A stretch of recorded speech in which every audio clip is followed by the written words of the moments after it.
Straight from the underworld, a bizarre tower tears through a blood-red sky in a scene of pure horror. For thousands of years, things there have always been cruel and hopeless. But for some reason, the 72 immortal pillars could never unite their powers amidst all the carnage. Deciding to change the rules, a demonic spider announces that they'll now be using humans to serve as their champions. Lightning rips across the sky as the monsters plot to steal each other's powers. Slamming his sword on the ground, a sinister knight declares the end of the long war. And just like that, the start of the Millennium Festival is announced to all of hell. Casually strolling over a mountain of bodies, a bearded guy heads toward the light. This sight surprises a horned demon, who wasn't expecting any visitors in his turf. With a cynical smile, the bearded dude introduces himself as the Demon of Eloquence. Beyond annoyed, the horned guy tells him to get lost before he's torn to pieces and tossed on the pile. Ignoring the threat, the visitor asks if he's not going to join the festival. Straight up, the demon says he finds it ridiculous and has zero interest. As a taunt, the bearded dude says it's the perfect chance to massacre everyone, or even get taken out himself. Tossing out the final bait, he adds that it's also an opportunity to get the ring the horned guy wants so badly. Having grabbed the creature's full attention, the bearded dude reveals he's found an exceptional champion for him. Through a magic portal, they get a direct view of the human world. Meanwhile, on Earth, a crowd and a bunch of reporters are swarming the entrance of a building. The press shouts that the man of the hour has finally arrived. Stepping out confidently in his designer shoes, our prosecutor makes his entrance. Amidst the chaos, he hears questions about the arrest warrant for assault and murder against a certain big shot. At the same time, protesters chant nonstop, calling the investigation unfair and oppressive. Adjusting his glasses, our MC keeps that cold, calculating stare. Behind the cameras, rumors are flying that his aggressive methods are driving suspects to take their own lives.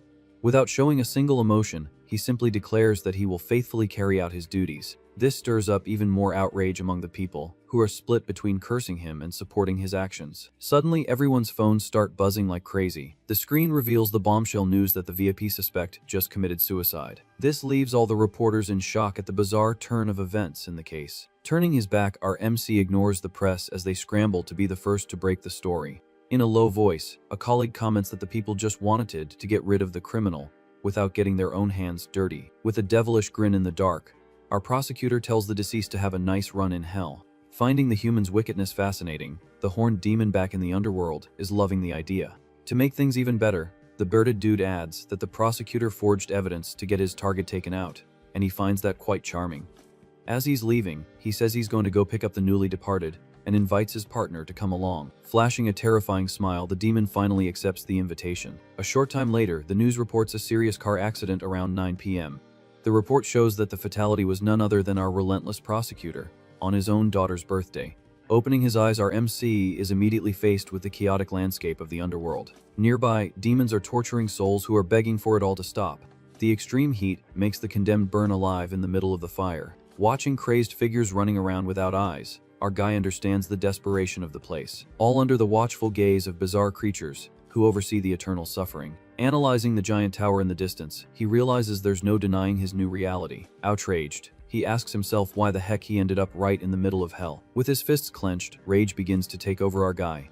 In his mind, his whole life was based on doing the right thing. Gritting his teeth, he yells that this has to be a nightmare, since he sent hundreds to prison. Screaming, he complains that he passed away right when everything was finally over. He shields his face from the impact of a sinister explosion just ahead. In a quick reflex, he dodges several giant spikes that erupt from the ground. Groaning in pain, he tries to keep his balance amidst the smoke. Suddenly, a strange shadow forms right above him. He's almost crushed by a colossal spiked ball that plummets out of nowhere. Behind his lenses, his eyes widen when he sees who caused the destruction. He stares as the dust settles after the violent impact of the iron ball. From the middle of the smoke, a cavernous voice says it has finally found him. A giant demonic face then appears, calling our MC the Devil's Advocate. Realizing its absurd size and freaky appearance, he figures the guy has to be some kind of demon. Sniffing the air, the huge monster finds it strange that the human has no contract but gives off a strong scent of justice. Trying to reason with it, our MC says he's not the kind of scum that ends up in hell, because he judged criminals.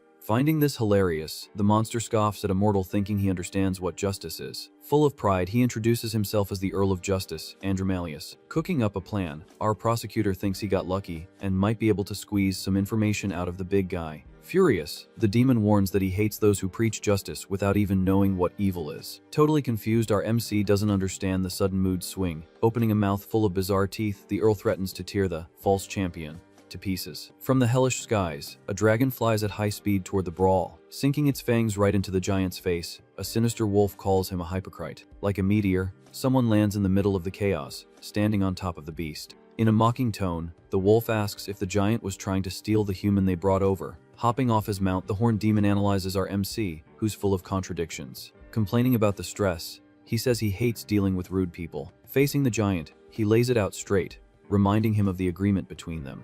Smiling sadistically, he warns that taking out a champion before the contract is signed breaks the festival's rules. Annoyed with the whole mess, the giant tells our guy to get back into character as a champion. At that moment, the horned demon finally greets his guest by name. Not understanding a thing, our MC asks who the figure in front of him is. The monster promptly introduces himself as Bune, the demon of eloquence who brought him to hell. With a sinister smile, the creature guesses the human has a mountain of questions about what's going on. In the background, the giant complains that he almost had to go through the trouble of fetching a corpse. Furious, the big guy summons his battle servant named Jukova. Instantly, the spike ball charges forward with the clear order to eliminate the human before the contract is signed. A flash of fire explodes in the middle of the hellish scene. From within the smoke, the face of a bizarre old woman appears, smiling. Like a meteor, the sphere full of blades continues its unstoppable attack. Full of hatred, the giant mutters that Bune is the worst participant in the festival and swears revenge. According to the big guy, that human is just a common sinner disguised with the smell of justice. Ignoring the beef, the horned demon pulls up our prosecutor's file, mentioning his age and career. To make things worse, he brings up the case of the MC's childhood friend who was brutally murdered. Twisting the knife, the creature recounts how the prosecutor forged evidence without mercy to punish abusers. Consumed by rage, the human grabs the demon's collar in an instant. He directly demands to know why his wife and daughter were also taken out in the accident. Mocking his heroic pose, the monster asks if he suddenly becomes some kind of demon, slaying night.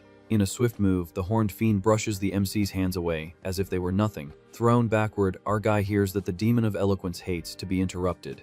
Bluntly, the creature says he was going to bite the dust anyway, and he just seized the opportunity. Filled with hatred, our Avenger questions why he would ever fight alongside his family's killer. Faced with this rebellion, the Infernal Lord just smiles, preparing his final trump card. Surprising the human, the offer comes to revive his entire family if the contract is signed.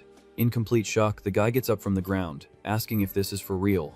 Applying the pressure, the demon warns that his options are to accept the deal or become monster food. Changing the subject, the big monster brings up the biblical story of King Solomon. Apparently, this king possessed a ring that granted absolute power to whoever wore it, but the artifact shattered into pieces, causing a bloody war among the 72 pillars. To settle the dispute, the impartial King Ball created the festival, wagering the remnants of the ring. Basically, the rules dictate that the champions must fight to the end for the prize. Finishing his speech, Boone guarantees that any wish can become reality with a victory. Internally, our protagonist realizes he has no way of refusing the offer. Facing his new boss, he demands to know the exact reason he was chosen. At the question, the demon lets out a little laugh full of sarcasm. Without beating around the bush, the creature explains that Solomon himself took a liking to him for a trivial reason. Completely confused, the guy just watches as the monster claps his hands excitedly. Extending a giant hand, the Infernal Lord calls him to seal the deal. In our MC's head, there has to be a bigger reason, and he swears he'll find out the truth. Firmly, the human shakes the demon's hand, sealing the bizarre pact. Immediately, a macabre smile spreads across the horned fiend's face. Engulfed in a wicked purple aura, the prosecutor accepts his new dark destiny. As the energy erupts, the demon announces that the human will gain a power based on his past life. The sound of something breaking echoes through the scene as the magic takes form. Smoke and red lights mix, creating a sinister weapon in his hands. Surprised, the demon confesses he was expecting to see a judge's gavel or a law book appear, but the horned fiend quickly praises the tool of destruction, calling the human a diabolical prosecutor. Right at that moment, the giant spiked ball attacks again with full force. Cool and calculating, our boy just adjusts his glasses without even blinking. Step by step, he walks toward the danger with a menacing posture. In his right hand, a straight, glowing sword of red energy is revealed. With the look of a psychopath, he declares that he's still a man of the law, even after he's gone. Up above, the giant scoffs at the newly signed contract between the two. Underestimating the newcomer, the big guy orders the old hag of spikes to crush his opponent. Welcoming him to the festival, Boone tells his new pawn to fight like his life depends on it. In the blink of an eye, dozens of giant stakes fall from the sky, targeting the human. Without showing any fear, the guy lifts his head to calculate the attack's trajectory. He quickly dodges to the side, letting his demise pass by a hair's breadth. Several blades violently embed themselves in the ground as he reaffirms his mission to judge the wicked. Charging forward, the bizarre old woman's face tries to devour our hero. In a perfect spin, the guy swings his blood sword with maximum force. Blades and spikes are cut as if they were made of paper. In utter shock, the monster's eye widens as it feels the impact of the blow. With this strike, the prosecutor reflects on the irony of fighting for a demon. A lot of blood gushes everywhere as the deep cut slices through the enemy. Nearly split in two, the creature roars in pain while the MC finds the whole situation to be a bad joke. But the creature's flesh begins to writhe and heal at an absurd speed. In a disgusting voice, the old woman promises she'll fix the little boy up real quick.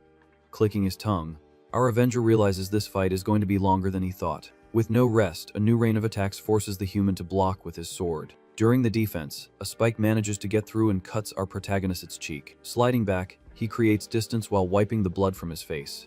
The weight of the sphere shatters the arena floor, making the guy question God's will. With one eye glowing purple, he swears he'll defy fate, even if it means becoming a true demon to do it. In a snowy landscape, a quiet town is swallowed by an icy wind. On the street, wild dogs devour scraps of meat, staining the white ground with blood. Gripped by terror, two men comment that the animals were eating pieces of human bodies.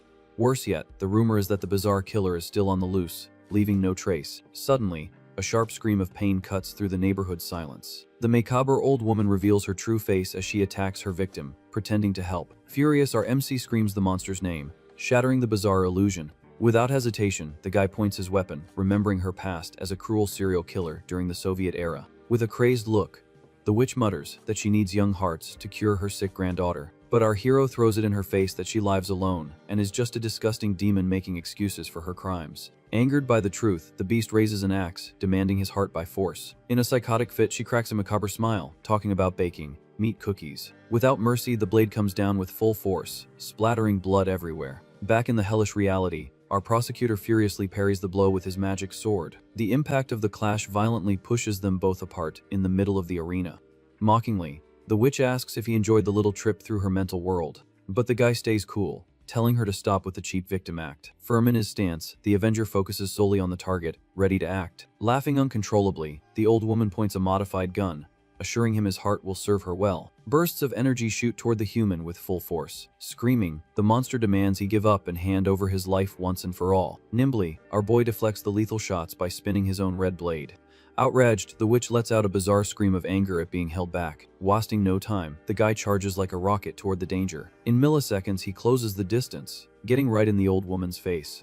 Right in front of the beast, he tells her that her stench of garbage is worse than any criminal he's ever faced. Cold and calculating, the prosecutor decrees the demon's death sentence right then and there. Out of nowhere, dozens of floating energy swords appear around him, ready to attack. In a lethal move, the blades pierce the creature, giving it no chance to defend itself. The result is a brutal whirlwind of cuts that tears the enemy to shreds for good. In complete shock, the old woman realizes her end has come knocking. With a final blow, the guy secures his victory, pinning the enemy to the underworld floor. Instantly, the monster's body turns to dust, vanishing from existence. Suddenly, the MC's mind pulls up a memory from his youth where a girl rejects his feelings. A bit awkwardly, the girl asks if they can just stay good friends. To save face, the young man plays it off, saying she's not even his type for dating. Silently, the girl just gives a sweet smile, understanding the kid's tough guy act. In a mysterious tone, she tells him he'll only understand how things work when he's older. A somber news report cuts into the memory, informing of that same girl's tragic passing weeks later. The report confirms her body was found in an advanced state of decomposition. During the funeral, a heavy atmosphere takes over as people whisper about our MC's absence. Far away, the young man walks through the city with his head down and an empty gaze. Marked by pain, his face shows a mix of trauma and restrained fury. With dead eyes, he focuses on a single objective of revenge. Right in front of a luxury car, the boy confronts the big shot suspected of the crime. Security guards try to block the kid, but the man in the suit just gives him a mocking smile. With fire in his eyes, the young man brings up a bizarre and old murder case in the city of Osaka. Right after, he throws the disappearance of a female student in the 90s on the table. Immediately, the goons grab our hero by the arms, preventing any attack. Enraged, the boy screams his dead friend's name, demanding answers from the rich man. Full of irony, the villain raises a hand, telling the security guards to back off. Cynically, the big shot confesses he knew all the victims, but laughs at the police's lack of evidence. Driven mad by hatred, our boy accuses the powerful man of being the murderer of all those women. With a choked voice, he demands to know why the heck his friend had to become part of that sick statistic. Blinded by rage, the young man promises to unmask that human garbage, no matter the cost. With a demonic smile, the executive says that finding evidence is a prosecutor's job and is alone. To psychologically destroy the boy, the villain repeats the exact same phrase the girl said before she passed. Upon hearing those words, our hero's world simply collapses completely. Consumed by fury, he wants to know how the scumbag knew about a private conversation. In that instant, the certainty that the big shot is the real monster takes over his mind. Dragged away by the guards, the boy swears to hunt down the villain, regardless of the methods. Screaming, his promise to make the man pay for his crimes echoes through the busy streets. Suddenly, the loud voice of the horned lord brings the boy back to hell. Amused by the scene, the big monster comments that the newbie got stuck in the dead witch's illusions. Curious, the demon asks what rotten secrets the human saw to make such a hateful face. With his hands on his head, the prosecutor realizes the nightmare was actually his own past. Confronting him head on, he accuses his boss of digging up memories that should have stayed buried forever. Cold as ice, our Avenger warns that he'll personally take out the demon after all this is over. Amused by the audacity, the horned fiend laughs at the petulance of a mortal trying to intimidate him. Out of nowhere, beams of dark energy sprout from the ground, pinning the boy's body in place. Almost face to face with him, the Lord admits that King Solomon had an excellent nose for finding prodigies. With his hand on the human's chin, the monster confesses he absolutely adores this rotten personality of his. In an abrupt move, the demon throws the MC to the ground, decreeing that humans have no power against him. With a sadistic look, the creature explains that five-fingered mortals can never overcome the infernal hierarchy. As a checkmate, he states that immortals can't be taken out by champions, and tells the boy to complain to God if he doesn't like it. With his hand on the ground, the prosecutor hears that there's an absolute rule imposed by the one in charge around here. Freed from the binds, the demon announces that the newbie's first fight is over, completely safe and sound. At that, the Lord reveals a green glow, stating that those are the sacred spoils of victory. Clearly, the floating energy in his palm is the freshly stolen soul of the giant Andromalius. Without much ceremony, the horned fiend tosses the reward to the boy as if it were trash. Instantly, the big monster lets out a laugh, praising the soul and understanding the general lust for power. Basically, the law of the land says that taking out an opponent grants immediate access to their abilities. In mid-air, our MC grabs the energy and figures out that even a corpse becomes a weapon in his master's hands. Out of nowhere, a macabre vision of old women dancing in the fire invades the human's mind without warning. The bizarre illusion quickly vanishes, leaving the boy with a look of disgust and repulsion. Annoyed by the terrible taste, the prosecutor questions what useless power the fallen giant even had. In response, the demon tells the human to test the thing out himself and find out the hard way. Immediately, the magic glows, revealing the absurd ability to pinpoint the exact direction of any desired treasure. With a calculating look, our hero is already processing how to use this exclusive advantage for his plan. Concerned by the silence, the demon asks if the mortal is going to ask some cliche newbie question. Wasting no time, the boy asks where the heck the Infernal Lord's own most precious item is hidden. Eyeing the green flame, he stares at his partner, hoping the horned fiend understands the malicious strategy. With a demonic smile, the boss shows his teeth, proving he loved the genius of his lackey. With a snap of his fingers, the prosecutor activates the magic compass, firing a beam of light straight into the bloody sky. Like a lighthouse beam, the ray crosses the infinite landscape, pointing exactly to the top of a gigantic tower.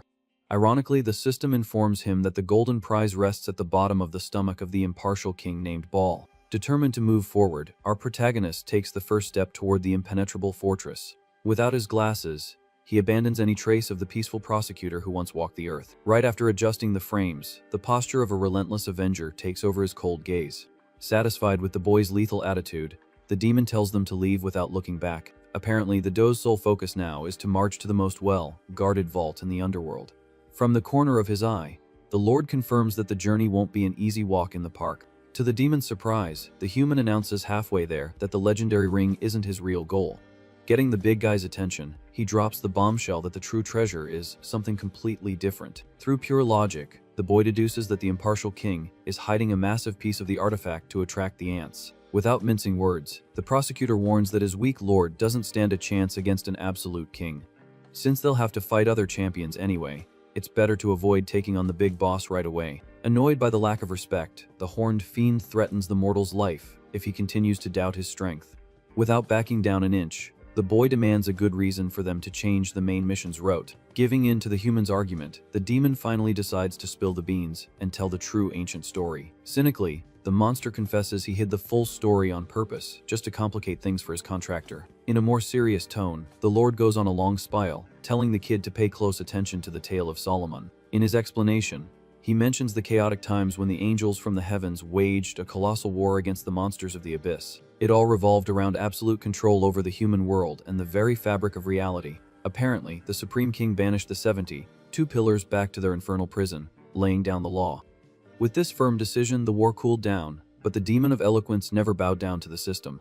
Focused on corrupting everything, the demon whispered in the king's ear until he convinced him to throw the ring into the depths. In those dark times, Boone was absolutely certain he would retrieve the artifact and become the ruler of hell. But the king proved his infinite madness, being the same psycho who suggested cutting a baby in half just for fun. Shattering all expectations, the so-called wise king smashed the jewel into dozens of pieces and dropped the dust in the demon's laps.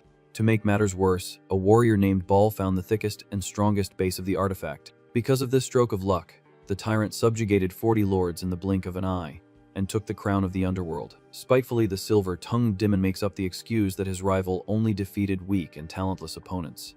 At the height of this beef, the ghost of Solomon popped up with the brilliant idea of creating a killing festival. Aware of the absurd danger, the Lord recommends the duo detour to crush Paimon, the second strongest goddess. An uncountable horde of strange monsters led by this sinister entity takes over the MC's thoughts. Atop a bizarre camel, the mysterious sovereign boasts the title of Commander of the West with her infinite armies. Besides leading a band of followers, the arrogant queen holds a deadly grudge against Baal's reign. Completely down to earth, the human retorts that taking on this crazy goddess now is guaranteed suicide with no room for error. But the horned boss swears on his own neck that he has a perfect plan hidden up his sleeve.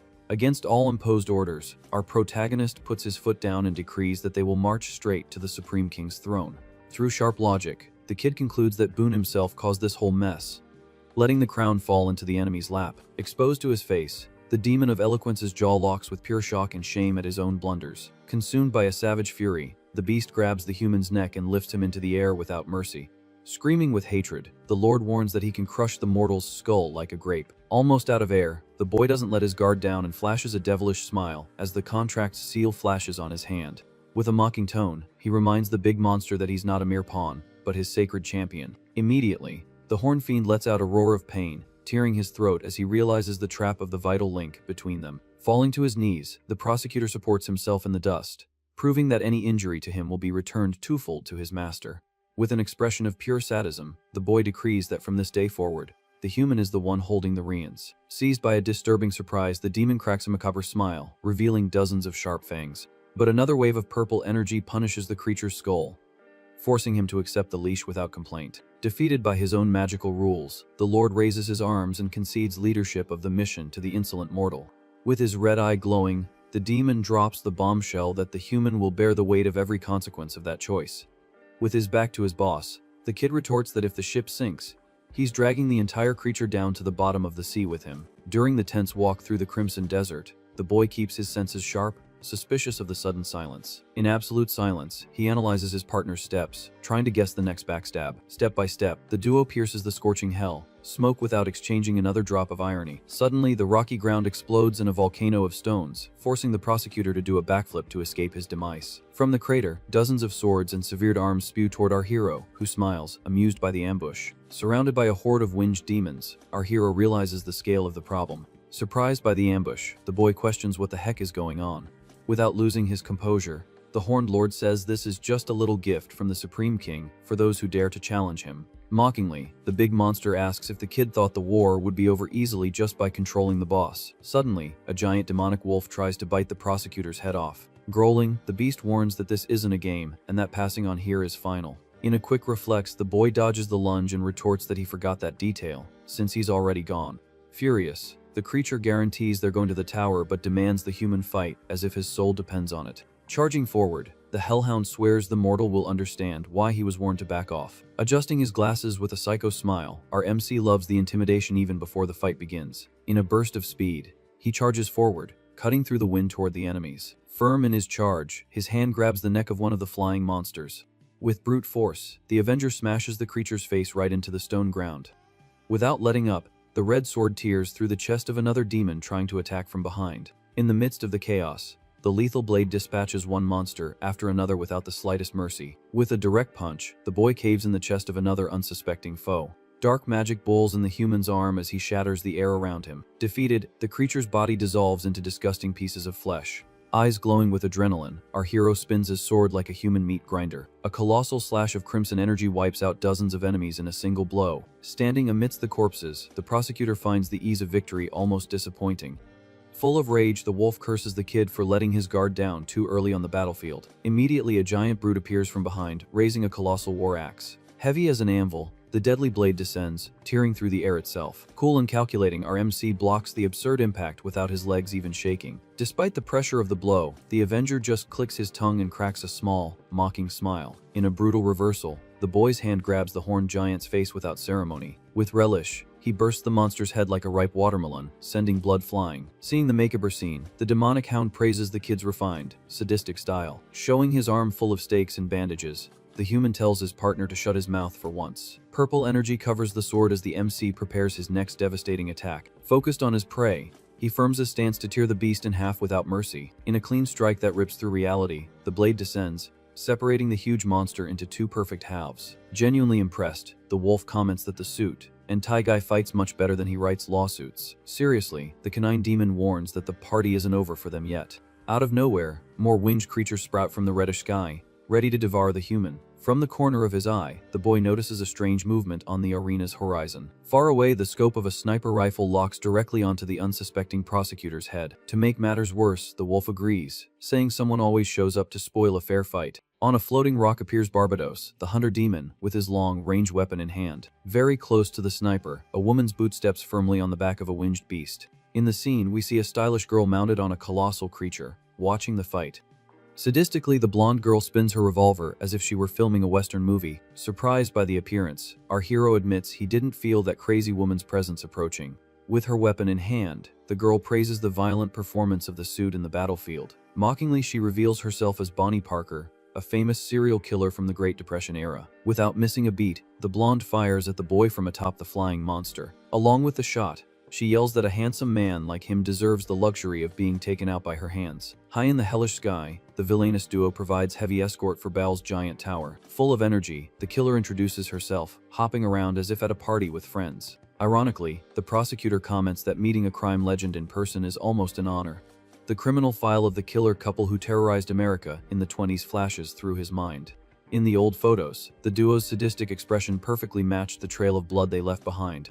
Cynically, the blonde warns that she'll take out the human faster if he keeps staring at her legs so much. To destabilize the enemy, the MC asks what damage a 100-year-old revolver can do in a magical world. Pissed off, the killer retorts that the gun is state of the art technology in the world she came from. With a genuine laugh, our guy calls the historical criminal an outdated old hag to bruise her ego. Boiling with rage, the blonde feels the provocation hit deep in her soul. In the shadows, her partner named Clyde cracks a sinister smile, amused by the girl's stress. Spinning the revolver in her hand, the killer questions what kind of hole she's going to open in that suited up trash. Hidden under a cloak, her killer partner confirms he'll gladly shoot the boy to please the lady. Without mercy, the sniper unleashes a shower of heavy lead in our hero's direction. Calmly, the prosecutor walks with his hands in his pockets, as the shots tear up the ground inches from his boot. High above, the hunter demon Barbados readies his lethal spear to support his servants in the slaughter. In the blink of an eye, Boone crosses the sky and intercepts the sniper demon with a wicked flying kick to the back. Startled by the impact, the hunter general questions what madness the silver-tongued lord is trying to pull by betraying his own kind. Wearily, the horned fiend complains that his rival would only understand if he had adopted a problematic mortal kid like his. Far from the trash talk, the blonde jumps into close quarters combat, swinging her old gun to hit the hero. Frustrated with his dodges, she screams for the suit to stand still and take at least one punch to the face. Smooth as water, the Avenger says he can perfectly see the trajectory of every strike the killer attempts. A surprise bullet speeds past our protagonist, its cold face by millimeters, almost hitting his eye. Through the perfect opening, he charges like lightning toward the killer with his sword ready to cut. Suddenly, the boy's face changes as he notices a bizarre detail in the enemy's suicidal tactic. With an impossible move, the blonde slides under the blade, deceiving the hero's sharp vision. With the gun barrel pressed against his ribs, the historical killer smiles victoriously, declaring the end of the line. Desperately, her sniper partner tells the killer to back off before things go south. In a suicidal move, the blonde tries to crush our guy's head. Almost split in two, he manages a bizarre dodge by bending his spine backward. Taking advantage of the strange opening, the two-headed creature pulls the killer's cloak, throwing her into the air. Furious, Barbados questions what kind of nonsense the Lord of Eloquence thinks he's pulling in someone else's fight. Mockingly, the horned fiend plays dumb, claiming he was just punishing his own naughty little dog. Full of hatred, the sniper calibrates his heavy aim as he loses patience with the cynical excuses. Tired of the small talk, he says Boone's excuses are still as crappy as they used to be. To heat things up, the sniper warns that the Sioux doesn't stand a chance against the blonde. No way. Enraged at being interrupted, the girl aims at the back of whoever lifted her. With no time to react, the prosecutor is riddled with accurate shots to the chest, splattering a lot of blood in the dust. With his guts flying, he demands that his macabre doves bring the enemy's little head to him. In the blink of an eye, the hero figures out the cowardly strategy they just used against him. From the shadows, dozens of beasts with mouths and fangs tear out of the smoke, going straight for the lethal bite. Fast as a bullet, the blonde throws her sniper partner out of the range of the bizarre maws, saving his skin. Impressed by the trick, the MC realizes the shots had a mind of their own, pursuing the target in the air. Saved by a hair, the killer catches her breath after dodging almost certain doom. With no time to breathe, the boy launches a colossal energy blast with his sword, cutting the entire sky in two. The lethal impact of the blow ends up tearing the blonde's arm, who roars in pain, unable to believe the enemy's brute force. Dodging the flying debris, Boone mocks the killer's luck, saying she slipped up at the wrong time. Soon after, the Lord smiles and tells the hunter Barbados to spill the beans and share some good gossip about this whole mess. Playing the arrogance card, Boone accuses the enemy's techniques of being nothing more than cruel and talentless blows. To add to the humiliation, the MC dominates the killer and warns that the bloody hole will be her final grave. Groaning and trembling in terror, the blonde calls for help from her sniper partner as her strength abandons her body. Worried about the kid, the Lord grumbles that the human shouldn't play with his food and should just finish her off. The eye on Hunter Barbados's forehead glows green, charging with pure annihilation power. Realizing the trap, the Horned Lord tries to warn his prosecutor, but it's too late. Mounted on a bizarre bird, the enemy henchman aims his weapon straight at Boone's face, promising to avenge his partner at any cost. Immediately, green smoke swallows the entire arena as the MC and the demon try to dodge the nuclear explosion. Enraged, Boone curses the opponent for being ill-mannered and firing a heavy shot at the passenger seat. With a stern face, the sniper warns the Lord not to interfere in the fight anymore if he doesn't want to go down with them. To drive the threat home, the enemy swears he will get his bloody hands on Boone's soul. Seeing the open window, the human takes advantage of the chaos to get up, focused on blowing the killer blonde's head off. In a final scream, she tells the sniper to shoot everyone there without mercy to clear the area. Instead of a normal shot, the psycho's gun spews thousands of explosive pellets in a generous gift of total destruction. Blowing a devilish farewell kiss, the blonde gets on the winged beast, laughing at the impending doom. With no reaction, the hero takes a blast to the back, going straight to the ground, swallowing blood. Bleeding, the hero slides face first on the dry earth, leaving a red trail on the infernal soil. The destructive blow devastates everything within a kilometer, spreading green magic fire everywhere in a bizarre silence. Amused, the canine demon taunts the all-banged-up kid, reminding him he was almost crushed and his partner didn't even care. The beast then turns and gives him a tip to be more careful in the next shootout, or he won't last another 5 minutes. The warning echoes through the place as the gigantic green ray splits reality in two with the accurate shot from afar. Immediately, Boone throws up a quick shield, deflecting the absurd force and sending it into the fiery skies. Finally panning the suit, and Taigai leans on his sword, his body at the limit of brutal survival. With blurred vision, all he can think about is keeping his feet on the ground and taking a breath. Consumed by pain, he admits that without his partner's dirty help, the situation would be a real mess. In his mind echoes the memory of the serial killer stepping almost with disgust, saying he'd be taken out in the blink of an eye. With his back to the monumental tower, the prosecutor realizes the gravity of the absurd level of his adversaries in this crappy purgatory. Planning his next move, the hero sees the urgent need to bail, get away from enemy eyes, and find shelter to recover his strength and not bite the dust. At the same time, he perfectly understands that Lord Boone wouldn't give his little dog a break so soon without messing with him first. With no time for a fight where demons can't even directly intervene, the prosecutor focuses on his own salvation above the signed agreement and ignores the threats. Decided, he bolts and leaves the infernal lord behind, mentally wishing the arrogant demon sweet dreams. Casually walking in a vivid red landscape, the kid disappears into the smoke, his posture all messed up but holding on tight. Breathing heavily, he stops and notices that hell should have some geographical limit or climate change after days of walking. Covered in blood, he hits the ground on his knees, angrily remembering the heavy damage done by the enemies. Gritting his teeth, he tries to support himself on the ground, promising he wouldn't drop dead in a disgusting hole like that with no explanation as to why he was there. The dirty words about his own wife and daughter's accident echo in his injured head, with empty promises of their return. Focused, the hero tries to hold on to the thought that there must always be a second road in this disgusting immensity for him to achieve the true miracle and revive his family. Suddenly, a strange landscape appears, full of green grass, like a deadly forest full of glowing spiders hiding things deep inside. Staring at a bizarre web of light on his face, the boy senses the dangers and readies his sword to take out anyone who gets in his way. Suddenly, a group of people in crow, beak masks appears, surrounding the forest, shocked by the human intruder's audacity. In the blink of an eye, the sword flies, decapitating several disgusting big heads and leaving an infernal silence. Trembling, one of the creatures asks indignantly why it's facing a weapon with magical powers like those of the lords. Cold and straight to the point, the hero threatens the doctor to give him some healing spell, since the nickname had to be worth something. Laughing like a madman, the sick monster throws it in his face that in a hell for sinners, there are no special treatments or merciful doctors. Before finishing his sentence, the MC shoves his sword deep into the doctor's belly, sending black goo flying into the air.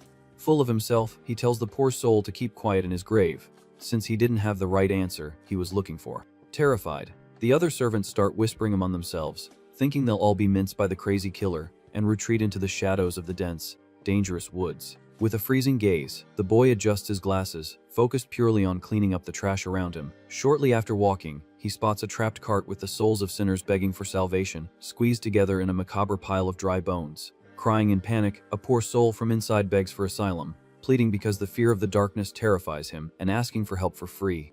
Curious, the boy asks the sinners the real reason all the prisoners fear a mere green forest, since sinners' bodies were already eternal there. Gaining courage, the miserable soul speaks of the diabolical cruelty that happened, using their infinite flesh as patches for the sorcery of the main witch, Phoenix, who commanded the woods of perpetual pain. Through pure logical deduction, he concludes that some cursed old timer around there carries a strong restoration magic on his back, full of advantages, and cracks a malicious little smile. Full of dark joy, he draws his blade in the darkness, concluding that this bizarre discovery is the first stroke of luck of the month there, in the boundless darkness of hell. Step by step, our hero walks through a macabre, swampy forest under the dark sky. Wiping away the cold sweat, he mentally thanks his lucky stars for not being followed there by the psycho killers.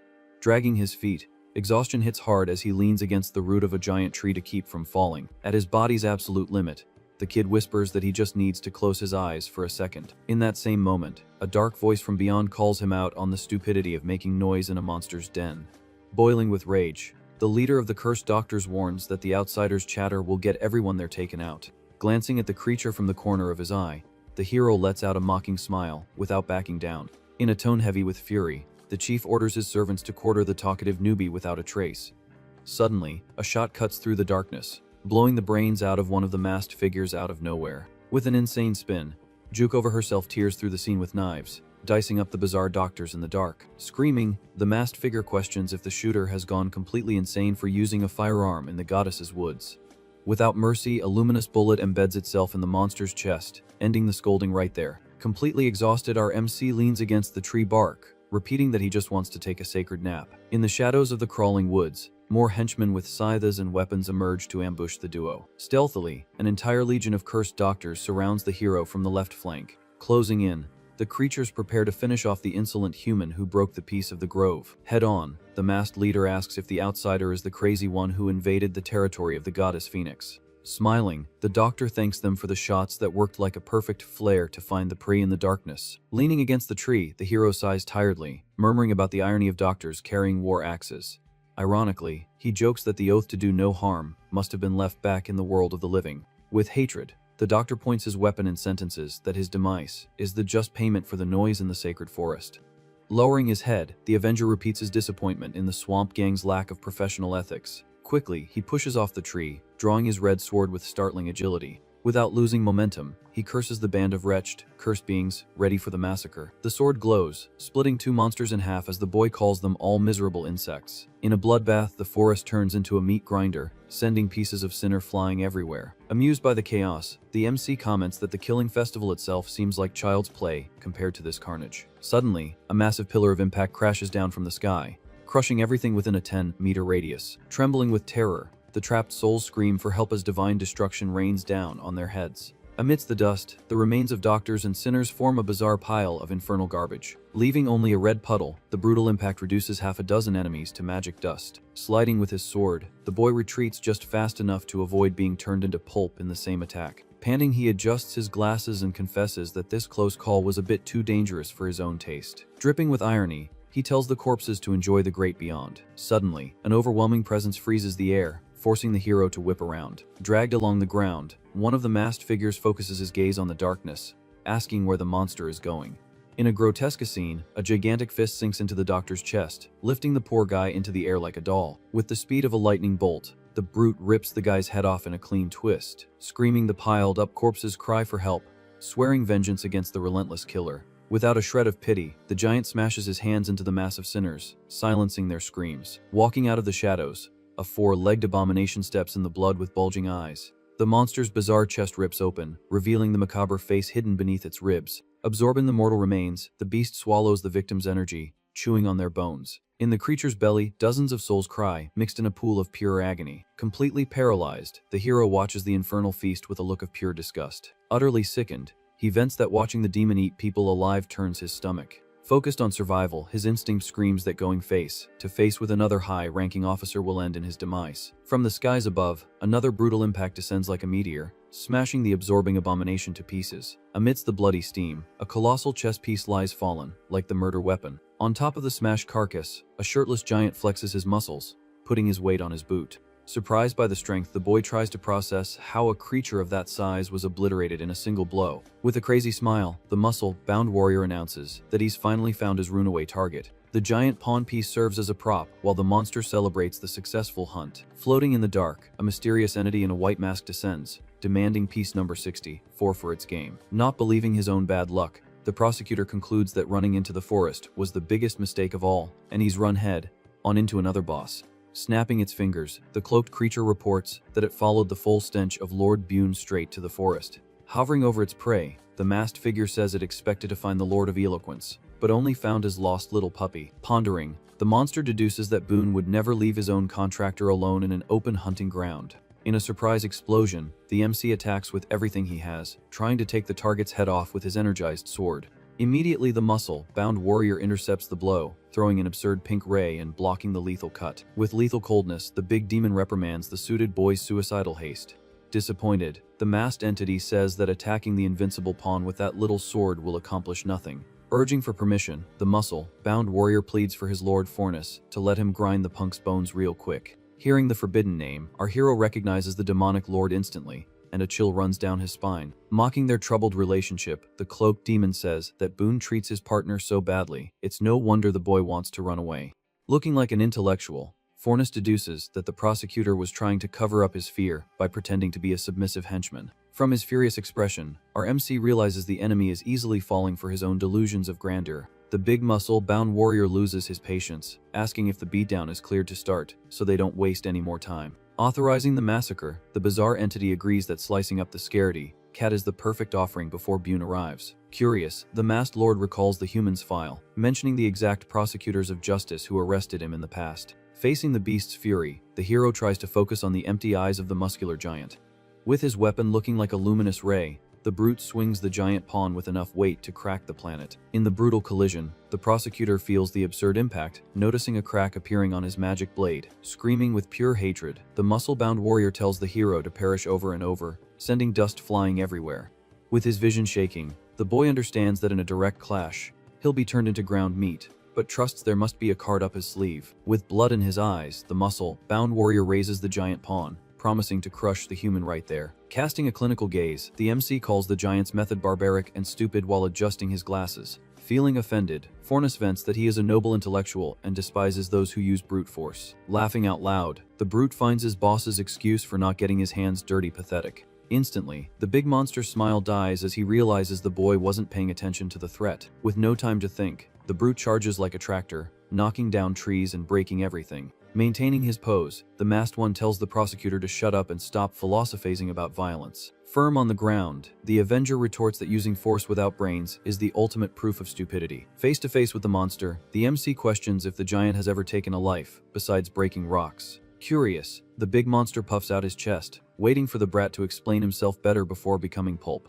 With lethal coldness, the hero cracks a demonic smile and says he's sent countless people to their graves.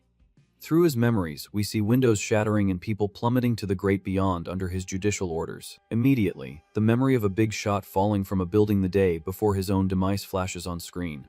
With a sadistic look, the prosecutor teaches that in the modern world, Only the state has the authorization to legally end a life. Mockingly, he adds that the most deadly and efficient tool of all isn't a giant sword. Smiling like a maniac, he reveals that the absolute weapon of passing has always been a prosecutor's sharp tongue. To prove his point, he throws on the table that he prosecuted more than 50,000 criminals in a decade-long career. Recalling his past, the boy confesses he forged evidence to send the bad guys straight to the hole. Staring at the monster with pity, the human boasts of having condemned multitudes using only cold words. Without mercy, he calls the brute incompetent for having taken out only half a dozen with that piece of wood in his entire life. To humiliate him further, the MC throws it in his face that he took out criminals while society applauded and called him a hero. Surprised by the revelation, Fornus applauds the human's demonic silver tongue and confesses he's dying of envy of Boone. Foaming at the mouth, the muscle-bound warrior promises to rip the kid's guts out for his disgusting mockery. Right after, the brute announces that the first thing to be cut will be the suit's venomous tongue.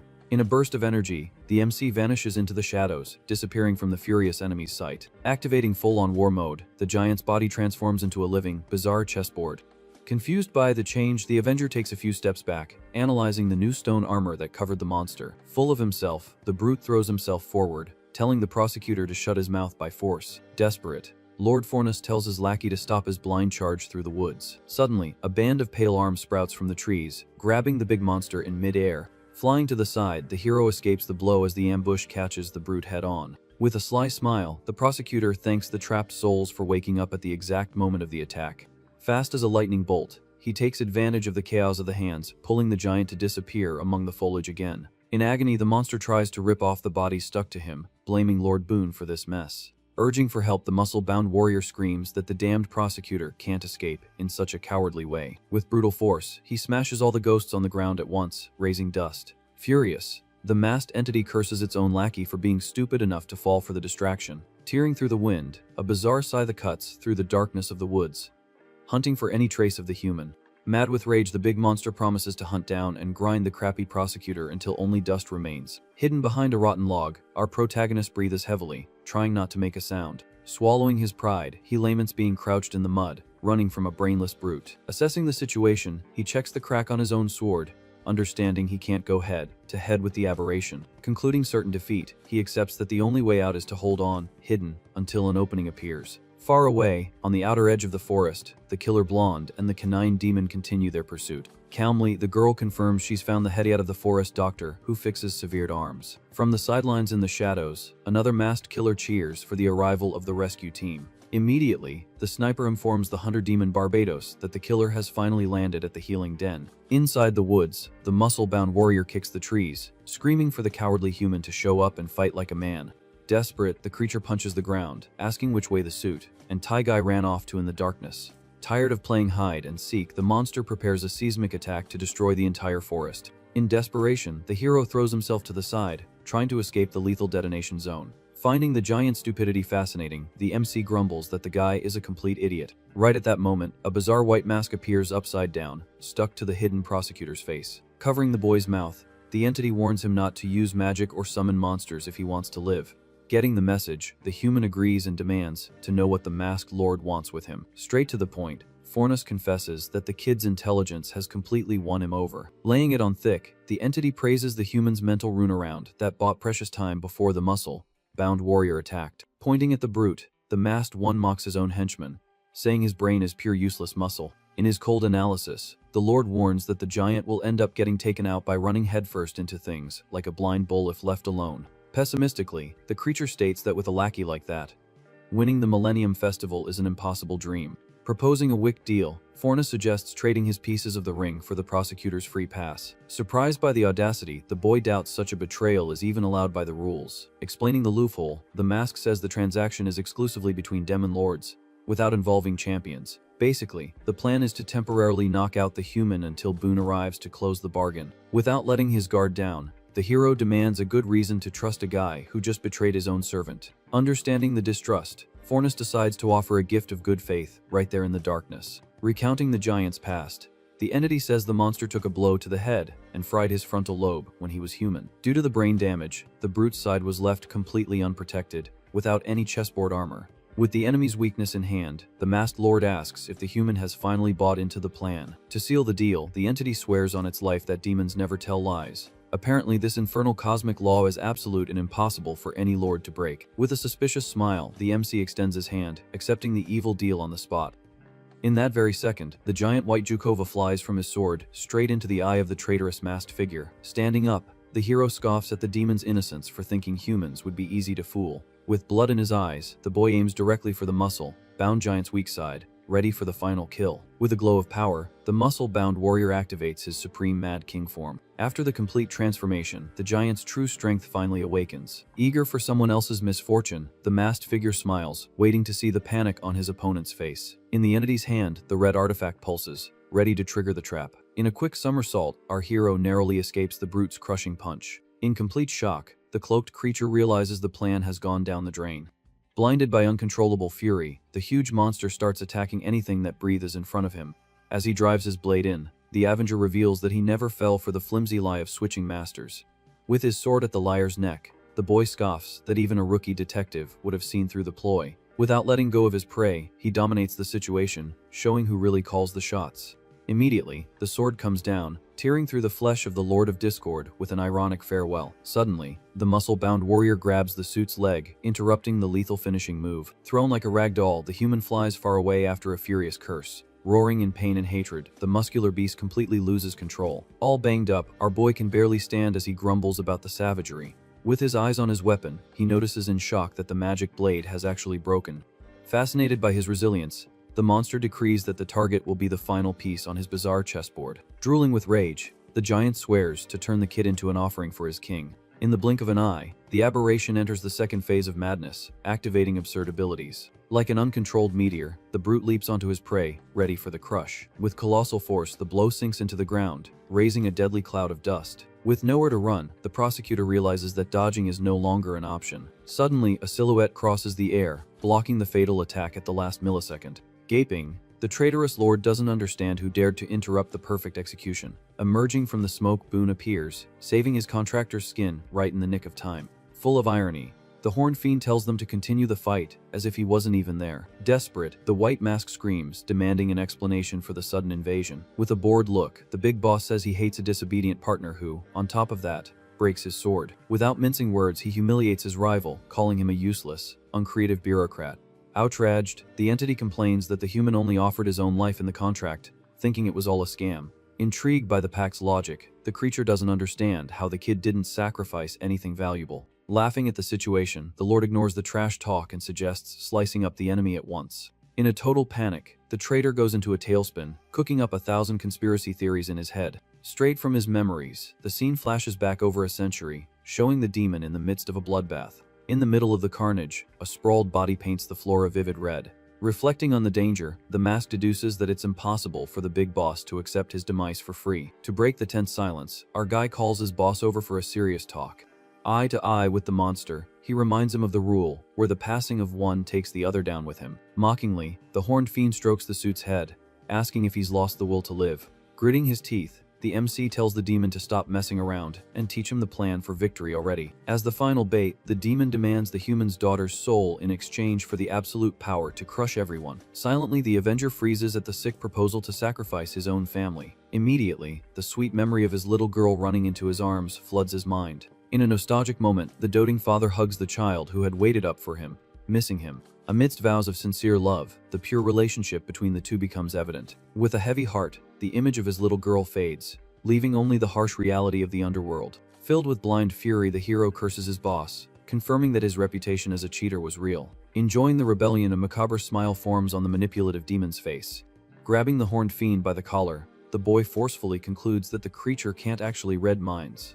With a lethal gaze, he wants to know how much of his life was leaked by the other lords. To stop the fight, the muscle-bound warrior lets out a deafening roar, ready to attack. In a show of brute force, the monster shreds smaller henchmen, splattering blood everywhere. Mutilated bodies fall lifelessly, showing the beast's uncontrolled fury. Cold as ice, our suit, and Taigai questions if the bosses of hell truly command the wicked souls. Losing patience, the White Mask screams, demanding action from its giant lackey. Pointing frantically, the entity orders a lightning-fast attack to capture the ultimate prize. Out of nowhere, dozens of rotten hands sprout from the ground, holding the brute's legs firmly. Completely surrounded by the living dead, the muscular aberration panics, not understanding the ambush. In command of the magic strings, the hero reveals he summoned his own pawns to shield the king.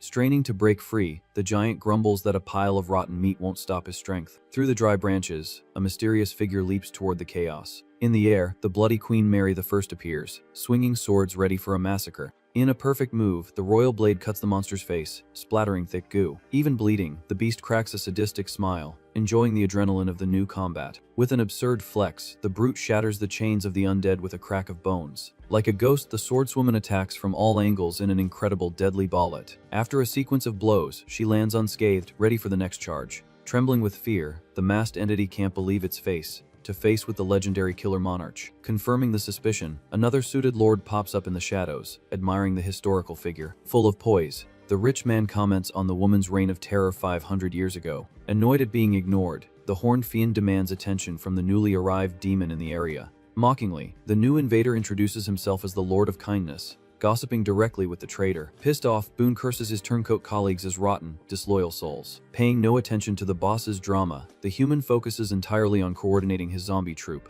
With his arms locked holding the swords, the muscle-bound warrior laughs, telling the queen to hit harder. With his mind racing, our MC figures out that the winner of that fight will be his next direct target.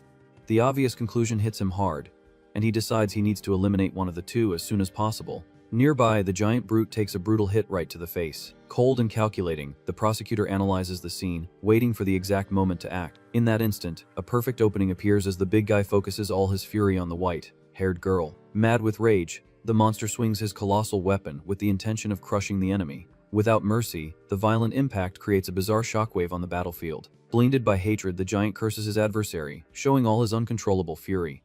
Fast as a lightning bolt, the killer dodges in the air while the brute complains that she jumps around like a pest. During the move, the blonde retaliates, slicing the giant's body with cutting threads. Landing stylishly, the girl challenges the enemy to dodge her surprise attack. Immediately, a wicked explosion sweeps the ground, sending debris flying everywhere. Dust and magic mix, creating a dense fog in the middle of the dark forest. Slowly, the smoke clears, revealing the landscape devastated by the impact. From a high branch, the killer observes the damage, waiting to confirm the target's demise.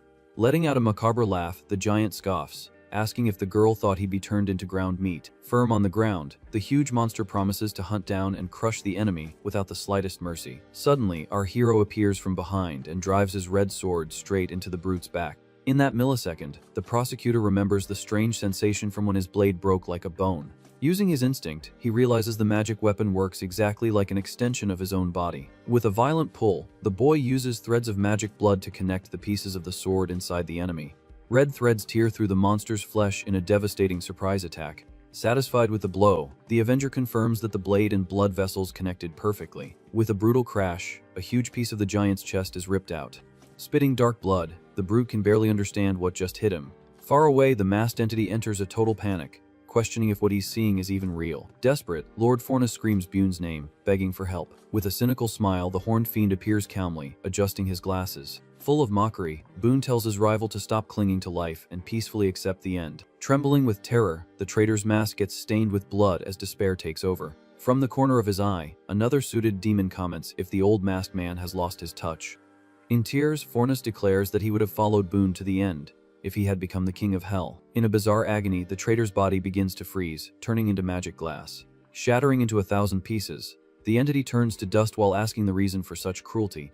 Bluntly, Boone replies that he's an introvert and doesn't like the idea of being king, telling the guy to stop whining. Out of pure whim, the horned fiend says he only cares about his own pleasure and leaves the throne to lazy folks like Bal. Back to the confrontation, our MC finishes off the giant with a clean and relentless cut. Panting, the boy stops amidst the blood, confirming the kill was a complete success. Immediately, the muscle-bound warrior's body transforms into a giant geometric cube. Cracks spread across the form, and the cube begins to crumble into small pieces. In a flash of memory, two muscular men appear playing chess in a closed room. Cold and victorious, the younger one declares checkmate, ending the game. Annoyed with the defeat, the loser grabs an empty glass bottle tightly. Without warning, the bottle explodes on the winner's head in a cowardly attack full of curses. Drinking more alcohol, the aggressor scolds the young man, saying that using the queen that way was in terrible taste. Completely drunk, the man tells the injured boy to go buy more booze. With a bloodied face, the young man faces his own father, revealing that the abuse fried his frontal lobe in childhood.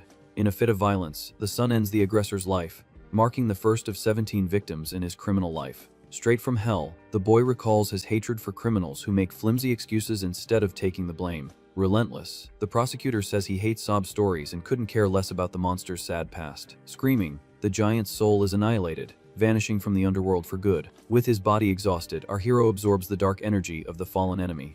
Looking at his own hand, he notes that he managed to break through the opponent's power threshold. Breathing heavily, the suit and tie guy can barely maintain his posture after so much fighting. Suddenly, the killer girl appears right in front of him, ready for the kill. With no strength left, the Avenger falls to his knees, giving into extreme exhaustion. As he hits the ground, his body simply shuts down in the middle of the forest. Mockingly, the enemy says that sucking up another's power is just a quick fix, and he doesn't stand a chance against her. Ready for the final blow, the blonde kneels down, ordering the human to be torn to pieces right there. Out of nowhere, a bizarre zombie charges from behind the killer, attempting a lethal bite. The girl quickly dodges, instantly recognizing the disgusting ability to manipulate corpses. Through magic, the killer screams the spell's name, activating an energy cannon on her arm. Unstoppable, the zombie creature throws itself against the killer's shield of light. Above them, a cadaverous star-shaped entity appears, revealing itself to be the demon Decarabia. With his head held high, the MC questions if that specter is the true soul of the devil. Completely surprised, the blonde comments on the audacity of controlling absorbed souls so easily. Going for a direct attack, she charges like a rocket with her red blade glowing. In a survival reflex, the boy blocks the thrust using the shards of his own weapon. Eyeing the defense, the killer praises the block and deduces the zombie was just a distraction. In a panic, the prosecutor tries to think fast but realizes his arsenal of moves is empty. Through their mental connection, Lord Boone's voice echoes, offering to revive the human's daughter in exchange for his eye. In total shock, the hero freezes at the sick bargain to get a piece of the magic ring. In that tense second, Boone's sadistic expression changes drastically to pure confusion. To everyone's surprise, a colossal fire monster grabs the talkative lord's neck from behind. To close the scene, the new canine demon declares he can't stand Boone's annoying voice and decides to intervene in the brawl by force. From the shadows, a bearded man with red eyes laments the interruption and just asks to watch the mortal moment in peace.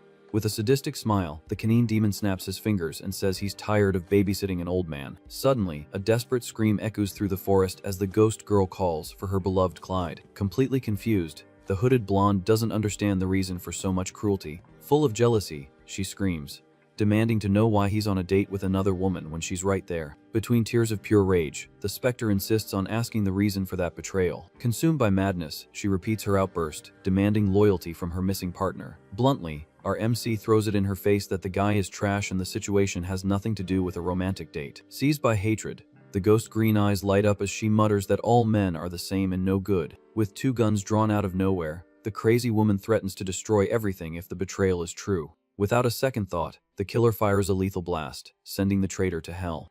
In a reflex, the white-clad swordswoman invokes the power of Decarabia to block the mortal shot. Immediately, a colossal energy explosion raises dust and deflects the impact with brute force. Behind the defense, the prosecutor calculates a cowardly attack from behind his ally, but she notices and tells him not to do anything stupid. Firm in her stance, the medic coldly warns that if he tries any funny business, they'll both end up gone. Completely calculating the suit, and Tie Guy just stares and asks why she hasn't slit his throat yet. With a firm grip, the woman confesses she's been waiting for someone with his skills for a long time. Right in the middle of the crossfire, the medic proposes a temporary alliance to ensure both their survival. Far from the confusion, the rookie lord makes fun of the horned fiend, asking if the festival has turned into a dating show. In the shadows of the trees, the bird-beaked masked figures celebrate the perfect opening to attack. Full of greed, the monsters plan to capture the human to get a promotion and please the goddess Phoenix. In a cowardly ambush, several nets fly toward the killer with immediate capture orders. Like hunting traps, the magic nets fall heavily on the swampy forest floor. Fast as the wind, the medic makes a clean cut, tearing the nets before they even touch her. With a crooked smile, the swordswoman scoffs at the monsters, asking if she looks like easy prey. Suddenly, the leader of the masked figures summons his macabre doves and announces that dinner time has arrived. A flash of blood illuminates the woods, and screams of despair echo as the slaughter begins. Amidst the dust, the ghost shooter appears covered in feathers, praising her own massacre. Over the radio, the hunter Barbados warns the crazy blonde not to let her guard down for a second. In a brutal charge, the specter advances with everything she has on the white-haired healer. Sparks fly as the medic blocks the precise blow with her magic blade through sheer brute force. With a psycho look, the shooter demands revenge, accusing her rival of stealing her man, and then trying to take her out. Firm in her stance, the medic retorts that she's only looking for allies and someone else's boyfriend isn't her type. During the exchange of blows, the specter gets confused, asking who the white-haired woman is talking about. Sitting comfortably, the canine lord makes fun of our hero, calling him a charmer who attracts everyone. With no patience for the small talk, the prosecutor cuts off the demon and demands he get straight to the point of survival. Full of proposals, the Lord suggests the humans sneak away and promises a safe teleport to the other side of hell if he survives the forest. Cold as ice, our Avenger just drops the name of the traitorous demon Fornius as a response. Immediately, the glass mask startles the talkative Lord, who complains about the ghostly appearance behind him. In an interrogative tone, the boy asks for the entity's prediction on who wins the crazy women's brawl up ahead. From memory, the hero recalls that the Bloody Queen made no alliances and went on a killing spree without mercy from the start. With a shard in his hand, the suit, and Taigai analyzes all the pieces of the deadly puzzle.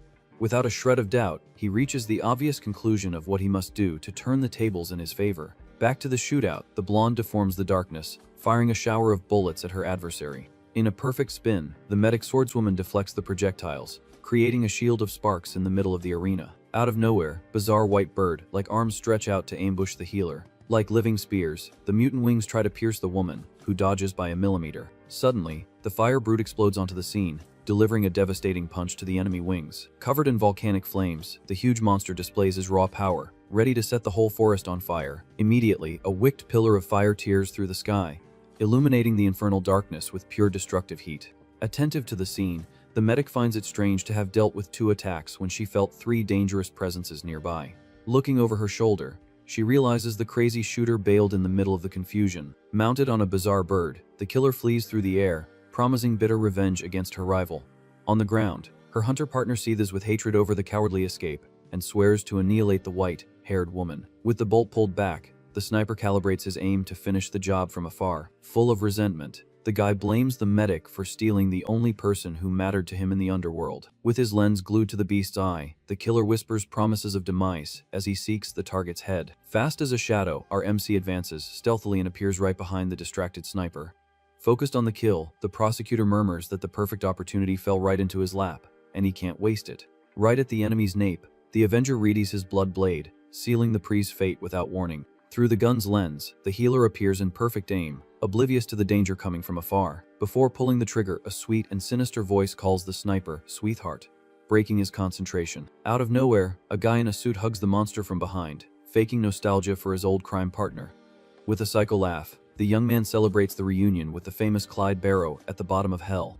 Pissed at being sidelined, our hero grumbles that he's become an extra in the middle of a criminal couple's drama. Without letting go of the macabre hug, the newcomer ignores everyone, asking what happened to his partner's appearance. In a romantic delusion, the psycho praises the furry monster, swearing he got more handsome after he passed. Faced with so much madness, the prosecutor instantly figures out he's dealing with a whole other level of mentally ill. Enraged by the performance, the hunter pushes the young man away, calling him trash and telling him to go to hell.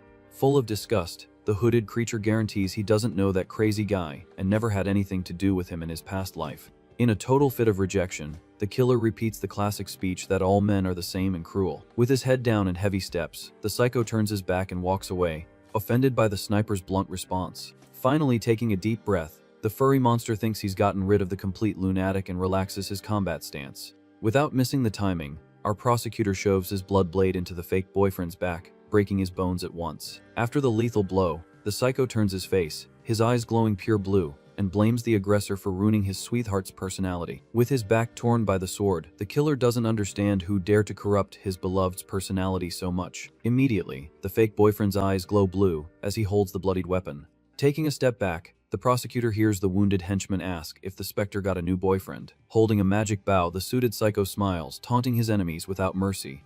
With a pure psycho face, he questions if he happens to be the ghost's new love. Out of nowhere, an energy arrow cuts through the wind and almost hits our Avenger head-on. In a burst of speed, the boy tries to flee the surprise attack, but the shot grazes his back, drawing blood and making him groan in pain. A new demon archer then warns that the human flew too far. Full of poise, the magic archer decrees that meeting him means the end of the prosecutor's luck. Mad with hatred, the hunter Barbados charges, screaming to know what the intruder thinks he's doing there. In the midst of the chaos, the blonde specter screams with all her might that Clyde belongs only to her. Bleeding on the ground, the real partner tries to tell his beloved that he's the right man. Desperate, the wounded man questions if the ghost has forgotten everything they've been through together. Unwilling to hear explanations, the hunter shoots with fury, telling the fake boyfriend to drop dead. Riddled with shots, the psycho bleeds horribly but tells his beloved not to give him too much trouble. With the bowstring drawn, the psycho threatens to hurt his own ghost girlfriend if she doesn't stop her tantrum. Faced with the bizarre threat, the blonde swallows hard, feeling the weight of the brutal intimidation. Pissed off, the original sniper fires at the fake partner without the slightest mercy. In the same second, a sinister arrow cuts through the scene at an absurd speed. The impact tears through Hunter Barbados's chest, catching the monster completely by surprise. Bored, the new demon archer complains and invites his injured rival to play along. Annoyed as he pulls the arrow from his body, the sniper grumbles that this useless fight is a huge waste of time. As he breaks the magic shaft, he remembers that high hierarchy demons can't take each other out there, even if they try. Like a child, the demon of pleasure Larage suggests the older ones should have fun and chat while the pawns fight. After licking the blood from his fingers, the sadistic creature says pain is a flavor that disappears after passing and should be enjoyed. Cold in his response, the Hunter Barbados admits that pain truly has a unique and special taste. The demon archer quickly fires a shower of energy arrows at his rival to heat things up. With a maniacal smile on his face, the demon asks his enemy to enjoy the beatdown to the fullest. Immediately, the storm of shots destroys everything around, celebrating what's left of that immortal pain. Far from the chaos, our hero finally wakes up, hearing a voice calling for him for a while. From above, the healer medic asks if the boy has finally woken up in the middle of the woods. On the ground, the prosecutor hears he was out for a whole day, and can hardly believe he slept that long in hell. Wasting no time, the woman demands an answer and asks again if he'll accept the alliance. Silently, the suit and Taigai just analyzes the pale figure, waiting to make the right decision. Out of nowhere, the horned Lord Boone appears, telling the human to get up quickly or their heads will roll. In that moment, the hero recognizes the medic's true identity as the Blood Queen, Mary I.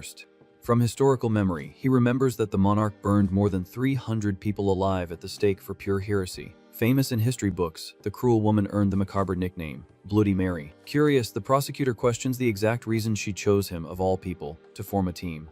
Sincerely, the queen confesses she became a devil's advocate to use the magic ring and undo all the atrocities she committed on Earth. In her quest for redemption, she sold her own soul to clear her dirty record, but saw it would be impossible to win the festival alone. Full of meddling, Lord Boone comments that greedy humans easily throw their lives away just to fulfill their own whims. With a mocking smile, the demon compares the queen to the MC's ex-girlfriend, who quickly retorts, telling him not to call the deceased his ex. Focused on the mission, the swordswoman concludes that victory will only come if she fights alongside someone who defends others, instead of just seeking power. Mockingly, the fancy demon Ranov points out that the boy was a lie, hunting Prosecutor, and asks how he can trust a villain.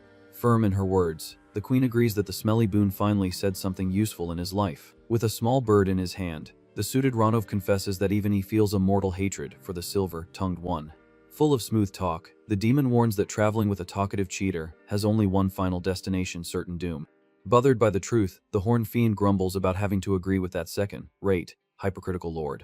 The Lord of Eloquence then cracks a demonic smile and suggests that their negotiations have ended right there. Suddenly, our hero straightens up and decrees that he will indeed join forces with the killer medic. With a cold look, the boy says an alliance is a matter for champions only, and he didn't ask for any meddling lord's opinion. Dead with rage, Boone grits his teeth, dying to smash the cheeky human to a pulp. With his hand on his face, the fancy Lord laments ending up on a team with the worst demon of all and a completely broken kid.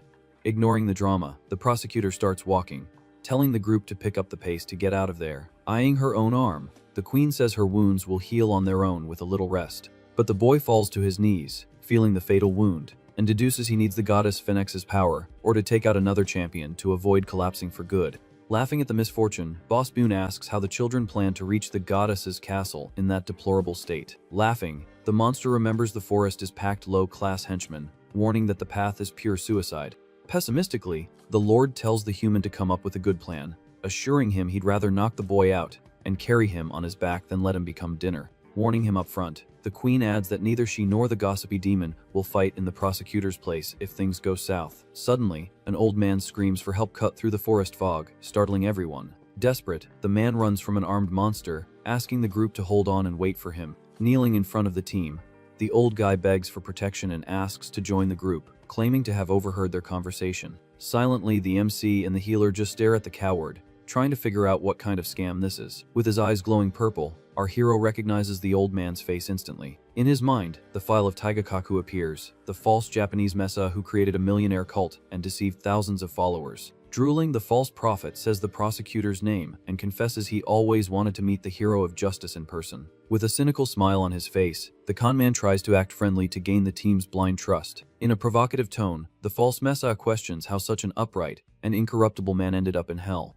Cold and direct, the prosecutor throws it in his face that the old man fled the country with billions in his account the day before his arrest warrant was issued. Amused, the cult leader admits he would have gotten a life sentence for sure if the investigation had fallen into our guy's hands. Full of swagger, the swindler reveals he moved mountains of money behind the scenes to ensure the case landed far from the MC's desk. Satisfied with his own dirty work, the crook says he set sail on a boat toward his private paradise right after, laughing in the face of the law. Hit squarely, the false Messiah old man takes a fatal shot to the chest, dropping dead. To make matters worse, the ambush happens right in the middle of the swindler's escape trip on a boat loaded with cash. Without pity, the prosecutor scoffs that the killers wanted the money, not to arrest the tax-evading thief. Straight to the point, our hero tells the liar to shut up and call his demon lord over to talk. From the shadows, a blindfolded entity emerges, warning that mortals are blind to their own destiny. With an enigmatic smile, the albino demon introduces himself as Astaroth, the demon of prophecies. With a cold look, our avenger questions the monster's interest in forming an alliance there in the middle of the woods. Brazenly, the false prophet swears he regrets his scams and wants to lead the sinners to heaven. In his sick mind, the goal is to win the festival to save all his follower cattle from eternal damnation. Outraged by the blatant lie, the horned boon puts his hand on his face, not believing the old man's charade. Sincerely, the blindfolded entity admits that his champion's weapon is a simple flute, useless in combat.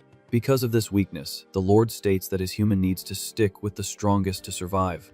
To convince everyone, the blindfolded monster drops the bombshell that he foresaw their group dominating the Millennium Festival. Startled by the revelation, the fancy demon Ranov asks if this means they'll be the grand champions. Full of suspicion, Boone cuts the mood, saying his masked colleague only says what's convenient to manipulate everyone. But with a macabre smile, the horned fiend agrees that one thing in all of this is pure truth. The demon quickly deduces that the approach only happened because one of them will actually walk away with the crown on their head. Turning her back, the healer medic decrees she refuses to fight alongside a scumbag old man. Cold in her words, she warns that the guy only knows how to talk nonsense, and his eyes are clouded by lies. Without warning, the swordswoman charges with her blade ready to decapitate the false messiah without mercy. Logically, the prosecutor agrees it would be the perfect judgment that was missing in the world of the living. But deep down, the hero knows that depending forever on this unstable woman's healing is an absurd risk. Laughing nervously, the old man pleads for his life as the blade of demise scrapes past his face. At this crucial moment, the suit and tie guy decides he needs the prophecy ability, no matter the cost. In a commanding voice, the boy tells his partner to lower her weapon and spare the trash, at least for now. Out of nowhere, a magic rope sprouts from the ground and wraps around the prosecutor's leg with full force. Caught by surprise, the hero is pulled violently and falls on his back onto the muddy forest floor. Immediately, the bloody queen spins her body, ready to slice whoever made the surprise attack. Swinging her sword, she cuts the wind, but the enchanted rope dodges the mortal blow with an impossible reflex. Firm in its grip, the spell continues to drag the human through the dirt straight into the darkness. With wide eyes, the woman doesn't understand how her own sharp blade failed to block it. From the shadows, the masked doctors appear, warning that the rope has the direct blessing of the goddess Phoenix. Full of swagger, the henchmen celebrate the capture, claiming that not even a champion can escape this magic. Dragged across the ground, our avenger curses his bad luck and the terrible timing of the ambush. Right in his moment of need, the false messiah pulls out his wooden flute and begins to play a bizarre melody.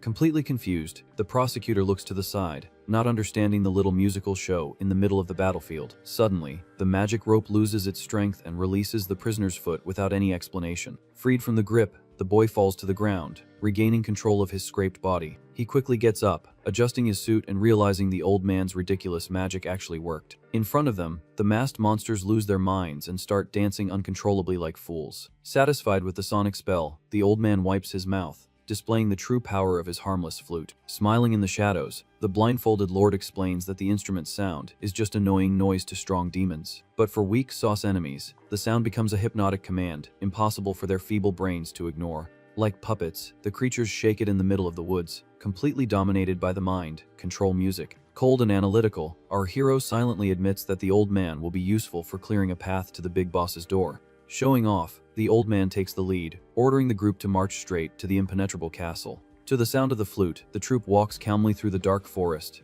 escorted by the enchanted monsters. In the back, the Lord of Eloquence confesses to his partners that the festival days have been incredibly fun.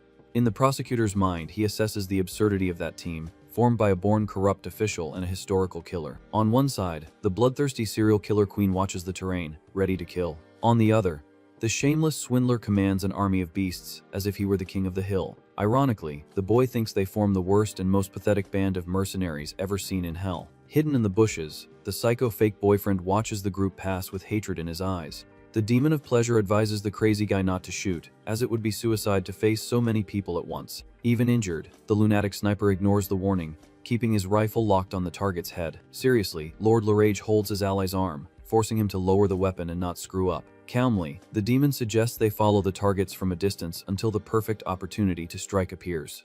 Far from the ambush, the bizarre group finally gets close to the sinister mansion of the goddess of healing. In front of the palace, a gigantic horde of dark monsters guards the main entrance to the grounds. Faced with the army, the suit, and tie guy stops his walk, calculating how they're going to get past all that. With zero patience, the swordswoman presses her blade against the flutist's neck, telling him to stop the little tune. Bluntly, she warns that the prosecutor is not doing well and the team needs an immediate break, so he doesn't pass out for good. Full of irony, Lord Ranov agrees, saying the injured human becomes dead weight in the main fight. Surprised, the prophet demon questions if they really intend to take on the area's boss after this little break. Completely against it, the false messiah gives a malicious look full of second intentions toward the group.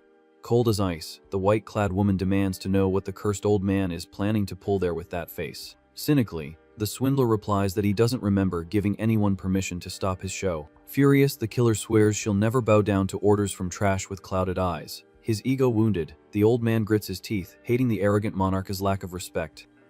In his sick mind, the false prophet calculates if he should blow up the entire team right there at the enemy castle's door. The psycho quickly swings the flute in the air, firing a wicked sonic spell at point blank range. The brutal impact of the magic sends the queen flying, completely breaking the warrior's aggressive stance. Standing before his fallen allies, the old man screams at the top of his lungs that he is the true and only Messiah. With a maniacal smile, he declares that his ultimate goal is absolute omnipotence to control everything and everyone. To complete the betrayal, the psychopath raises his arms, ready to cast a mortal blessing upon his own team. With a wicked smile, the false Messiah asks if his blessing is really that dangerous. Frightened, the Blood Queen retreats as the old man scoffs at her rush to finish the job. Coldly, the warrior confesses she spent a lot of stamina and fears the arrival of other henchmen if she takes too long. Full of audacity, the swindler presses the blade to his own neck and asks if she wants to rest a bit.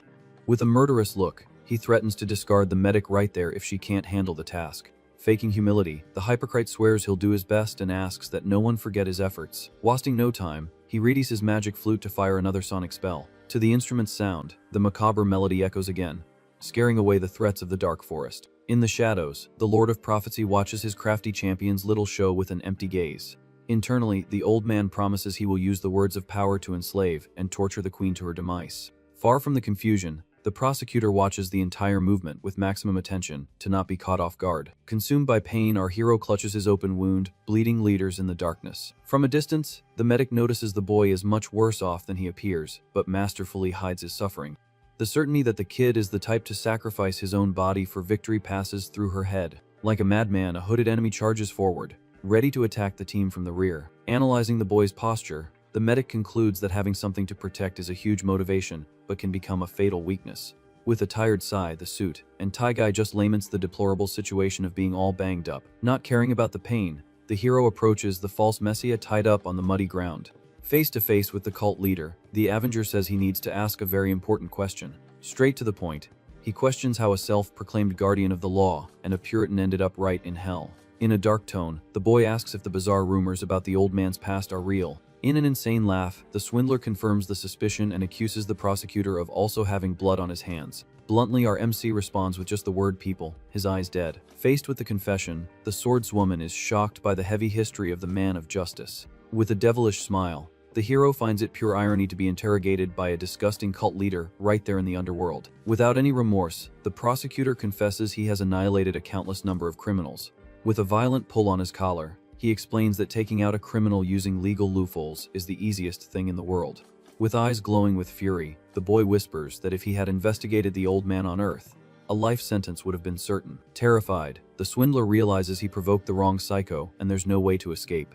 Up close to the enemy's face, the Avenger drives home the threat, asking if the old man perfectly understood his fate. Cold and calculating, the suit and tie guy decrees that trash who takes himself out to escape the law should have a minimum of dignity in purgatory. In that same moment, the false messiah's mind recalls the unsolved case of a very powerful big shot. With a cynical smile, the old man mentions the rumors about the prosecutor's dirty investigation. Straight from the past, famous murder cases without physical evidence come to light in the tense discussion.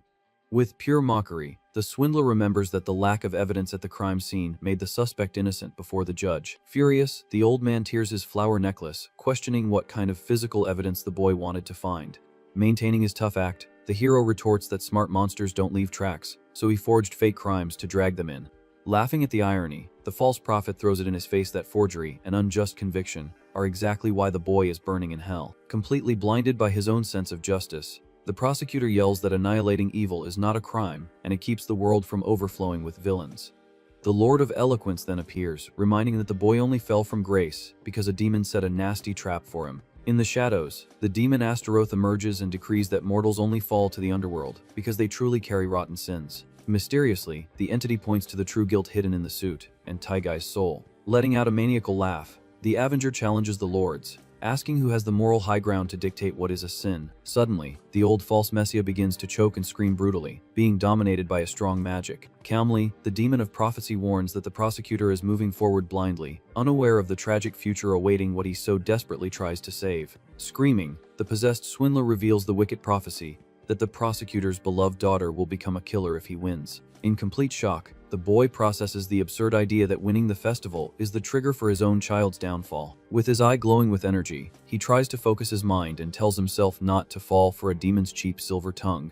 Above them, Lord Astaroth says he told the truth and had to take out his useless champion to make room for the MC to accept him. Full of disgust, Lord Rano finds it in terrible taste for his rival to use his own human as a loudspeaker for psychological torture. Paralyzed, the prosecutor just absorbs the impact of the revelation, unable to show any reaction. With a leader's posture, the Bloody Queen takes charge of the situation, ready to slice up the meddling monsters. In the monarch's mind, a nostalgic flashback shows her city in flames during a brutal war in the 16th century. In the midst of the infernal fire, a man begs Mary to abandon that lost territory and flee safely to Spain. Desperate, the man yells, asking if the destroyed land of Carlo is more important than their romantic love. Holding her sword with loyalty, the warrior refuses the offer and declares her unbreakable commitment to the nation. True to her principles, she says that if she perishes, the kingdom's name will be eternally engraved on her soul. Without looking back, the queen marches straight into the crossfire, ignoring her beloved's desperate screams. Back in the arena, the medic grips the hilt of her sword and murmurs that love is nothing but a fragile, exposed shame. Gritting her teeth in anger, she decrees that silly feelings only serve to weaken people at the worst possible moment. With his hands on the warrior's shoulders, the fancy lord tells her to sheathe her claws and save her hatred for the moment of revenge. Mockingly, the demon of eloquence says that asking for calm is very easy when it's not your own skin at risk. Eyeing the reddish sky, the horned fiend grumbles that time flies when you're gossiping, but this hell continues to be an absolute bore. Out of nowhere, a destructive purple energy begins to pulse intensely in the demonic big boss's hand. With a sadistic smile, he confesses that the feeling of imminent danger is bringing him a joy he hasn't felt in ages. Far away, the hunter-sniper rests, exhausted, in the desert while reflecting on the pleasure of pain that the bosses enjoy so much. In the shadows, a human body appears kneeling, completely impaled by dozens of lethal arrows. Immediately, a storm of magical explosions bombards the ground, devastating everything on the front line. In an abrupt memory cut, the scene flashes back to the human past, revealing a trashed bar with scattered corpses and a lot of blood. Screaming, an injured man swings a baseball bat, demanding the fallen henchman repeat what he said before. Covered in blood, the aggressor lets out a lunatic laugh, calling the poor guy a coward who only knew how to cry in the corners of the prison. With the bat raised high, the psychopath asks mockingly if he needs to open another hole in the poor soul's face for him to start talking again.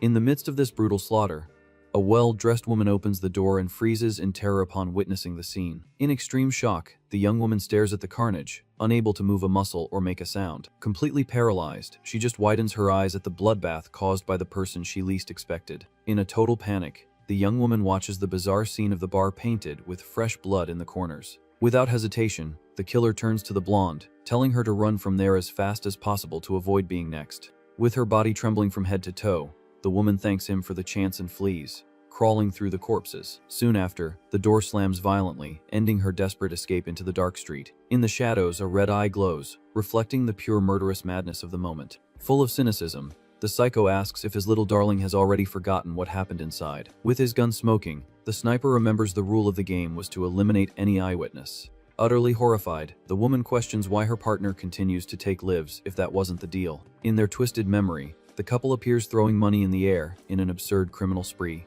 During the memory, the psychopath hugs the blonde, swearing that all that dirty money was to ensure the couple's happiness. Outside the hideout, night falls silently over the city, hiding the duo's private hell. Desperate on the phone, the shooter tells someone to flee the area as fast as they can to avoid becoming a statistic. With a glazed look, she freezes as she notices a lethal movement from her own partner behind her. With a maniacal smile, the blue-eyed killer faces his beloved in the darkness of the room, ready to pounce. Back in the present time of hell, the blonde ghost processes the shock and gets a huge scare. Worried about his ally's condition, the hunter Barbados tells Clyde to sit down and rest from the nasty wound. Panting and messed up, the sniper thanks the demonic hunter for his help while catching his lost breath. Cold in his response, the monster refuses to remove the embedded arrow, confessing he was just enjoying the pleasant sensation of pain. With no patience for drama, the hunter rips the stake out at once, complaining about the guy's useless tough guy act. With the hole bleeding, the sniper asks about his runaway partner and hears the girl is probably hiding and crying in the woods. Filled with blind hatred, the monster proposes they take the chance and annihilate the enemies immediately before they escape. With a furiously crazed look, the sniper promises to win the festival and riddle the targets until they become blood-soaked sieves.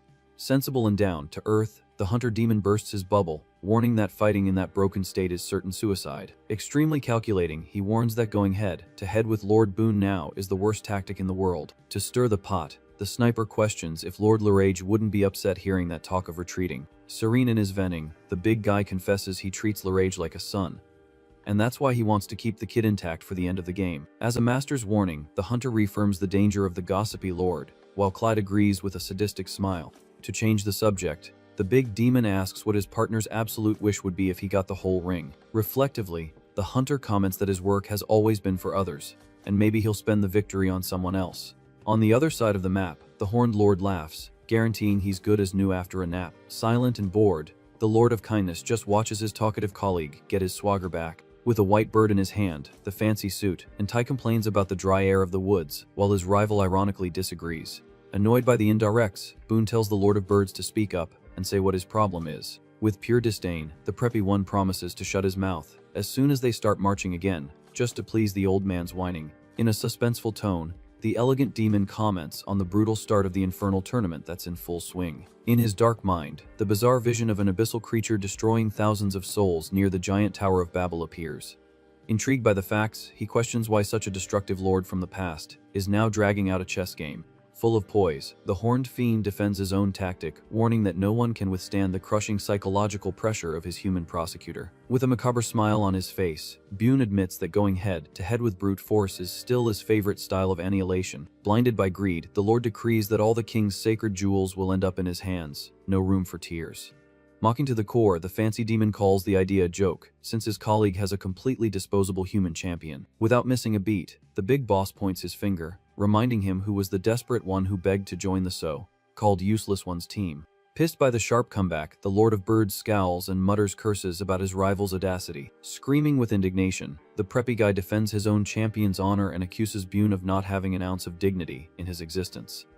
To end the argument, the talkative one swears the preppy guy will still kiss the ground in gratitude at the end of the journey. With that devilish smile drawn on his face, Boone demands that the words of forgiveness be very well articulated when the time comes. Like a spoiled child who lost his candy, the fancy lord turns his face away, huffing with contained rage. Tired of gossip, the Lord of Eloquence cuts the rambling short and calls the troop to get their boots muddy again. On the packed earth, our MC grits his teeth as his injured arm glows with a sinister purple healing magic. With a glacial and completely focused gaze, he clinically analyzes his own body's recovery. With his fist clenched firmly, the hero confirms his stamina is back and his hitting hand is calibrated again. In the most two-faced way, the false messiah notices the miraculous healing and quickly asks if the slicing sword is back in the game. Suspicious of the fake kindness, the prosecutor fixes him with a lethal stare, asking if the old man feels like testing the blade's edge on himself. Seized by absolute panic, the swindler breaks into a cold sweat and denies any rebellious intentions against the human leading the band. With a weak smile on his face, the coward tries to clear his name, calling the Avenger too stressed out and sensitive. Without beating around the bush, the suit and tie guy gives the order for the old man to summon the troop of hypnotized monsters for the death march.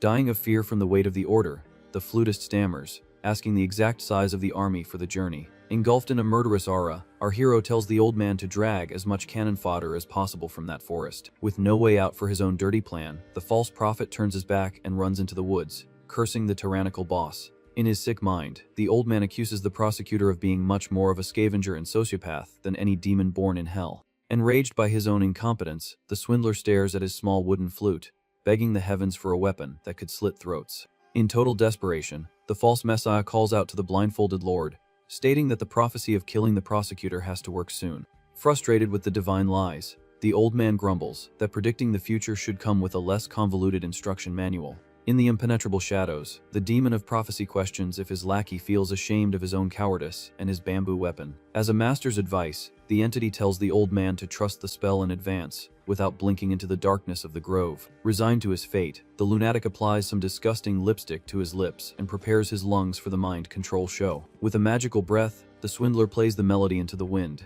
and instantly enslaves an entire horde of monstrous henchmen. Blinded by the delusion of power, the old man swears in his thoughts that he will crush the prosecutor's team using those wild beasts. From high above the forest, we see the colossal tide of macabre beasts marching to the rhythm of the gossipy lackey's infernal little tune. Facing the entrance of the healing palace, the team runs into a demonic security barrier 10 times larger than their own.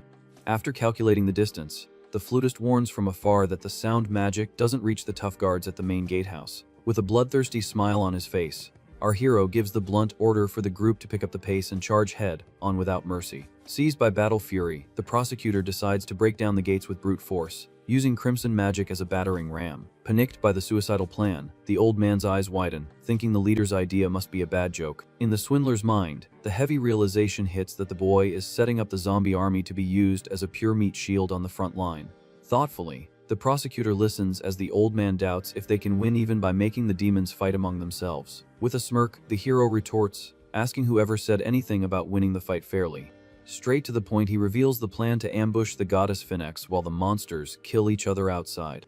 Terrified, the old man finds the idea suicidal and calls out the prophecy that made him an ally of the group of lunatics. Cold in his response, the suit and tie guy just stares at the blindfolded demon, asking if he made a miscalculation. Calmly, the albino entity confirms the human is absolutely right and his choices will pave the way to victory. Full of mockery, Bune complains that the blind guy loves to meddle in others' lives, speaking in riddles that even a demon finds confusing. Pissed off, the false messiah puts on lipstick, muttering curses against the bossy prosecutor. In his sick mind, the swindler swears the human boss will be the next to go as soon as the goddess of healing falls. Immediately, the magic flute starts playing again, forcing the horde of monsters to march in front as a meat shield.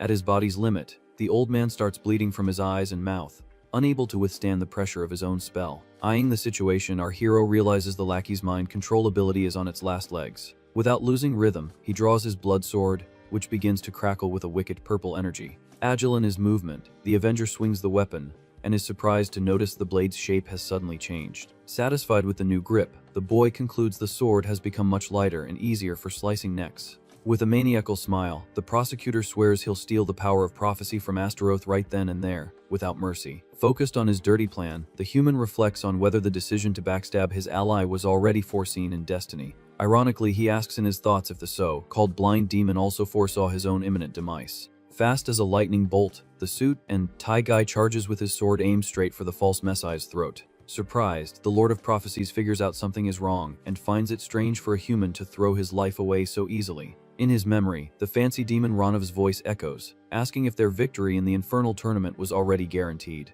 Connecting the dots, the demon realizes the prosecutor is a manipulative scoundrel who distorts reality to his advantage. In the millisecond of the lethal blow, a magic arrow tears through the ground, separating the hero from his target of carnage. Immediately, the shot's impact raises an absurd pillar of light, violently throwing everyone far away. Thrown backward, the old man spits a pool of blood, feeling the raw pressure of the surprise attack. Amidst the dust, the lunatic sniper Clyde appears, complaining that his girlfriend ruined his shot. Full of swagger, the psychopath holds his bow of light and says he missed the shot on purpose to not kill him instantly. Sadistically, he guarantees that from that distance, it would be impossible to miss again and mocks the hero's bad luck.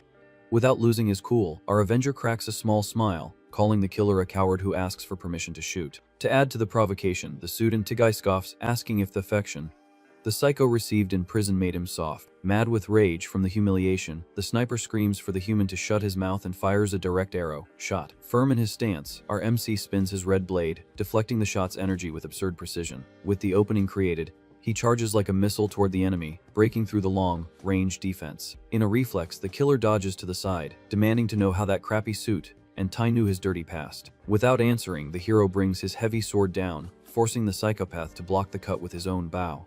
Pressured by the impact, the psycho's eyes widen, deducing that his blonde girlfriend has been gossiping behind his back.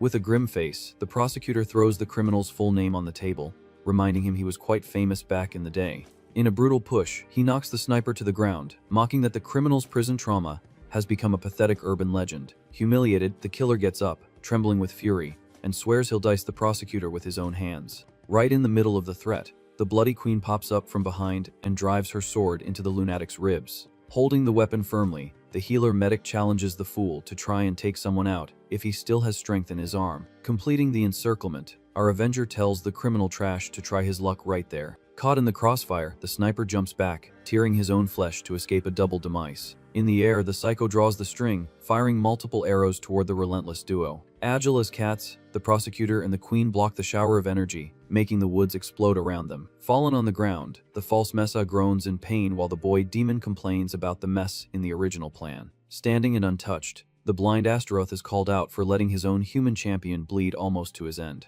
Calmly, the blindfolded lord retorts that he thought the psycho kids just wanted to pick a fight with the big guy Barbados. With class, the demon of birds warns the horned kid that taking on 3 lords at once is a monumental screw-up. Face to face with the brat, the evil troop demands a logical explanation for the cheeky invader's suicidal attitude. With a terrifying smile, the little demon reveals that the real plan was always to focus on the definitive fall of the giant hunter. Blinded by ambition, the mini-demon confesses he needs to suck the future, predicting power from the blind guy, no matter what. Analytically, the suited Ranov ponders that even though he seems weak, the Prophet Lord is a super, protected ally there. Without losing his poise, the demon boy raises his hand, offering an irresistible deal to avoid a lordly bloodbath. With his face all deformed by his dark side, the brat demands the false Messiah's head in exchange for the Lord's survival.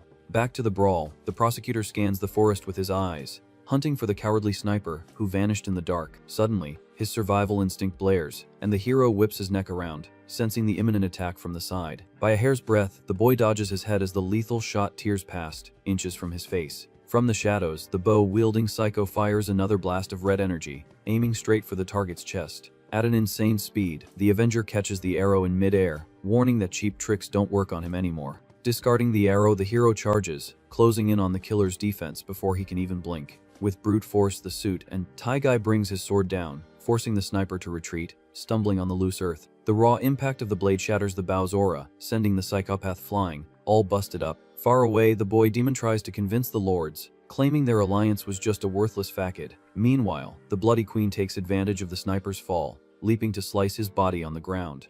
Full of confidence, the little demon promises that just handing over the old human will end the brawl peacefully, without any passing. With her sharp sword, the white warrior tears through the ground but only hits an illusion that splatters fake blood. Frustrated, the medic notices the fake but scoffs, stating that the coward's weapon is broken anyway. Laughing like a sick joker, the killer raises his head, covered in black magic, criticizing her lack of imagination. In a bizarre ritual, the psycho fuses the magic bow into his own arm, becoming a living weapon in the middle of the arena. Watching from a distance, the boy lord loses his patience, cursing his lackey for using the secret power and ruining the whole plan. Blinded by fury, the mutant archer screams at the top of his lungs that he will wipe out the existence of everyone there without a trace. Sensing the atomic bomb, the medic invokes the power of the corpse star Decorabia to try and withstand the explosive blow. Too fast, the prosecutor realizes the shield won't hold and throws himself on top of his partner, knocking her into the dust. With his body covering the warrior, the hero whispers that the enemy's insane theatrics were just a distraction for the real attack.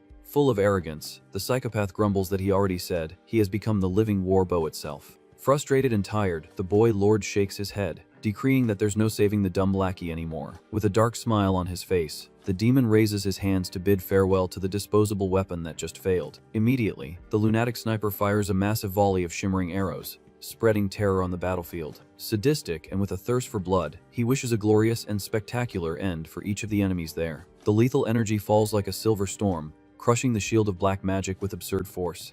Watching the deadly rain, the little demon scoffs, claiming that his partners have already forgotten what it feels like to truly feel pain in hell. Pulling a red battle aura, the horned boon smiles, calling the kid swagger pure bratty audacity. Ignoring the pose, the infernal boy praises the false Mesa, saying the old guy was actually quite useful in the end. Far from the shootout, the prosecutor feels the impact of the devastating attack and realizes the severity of the damage to his own scraped body.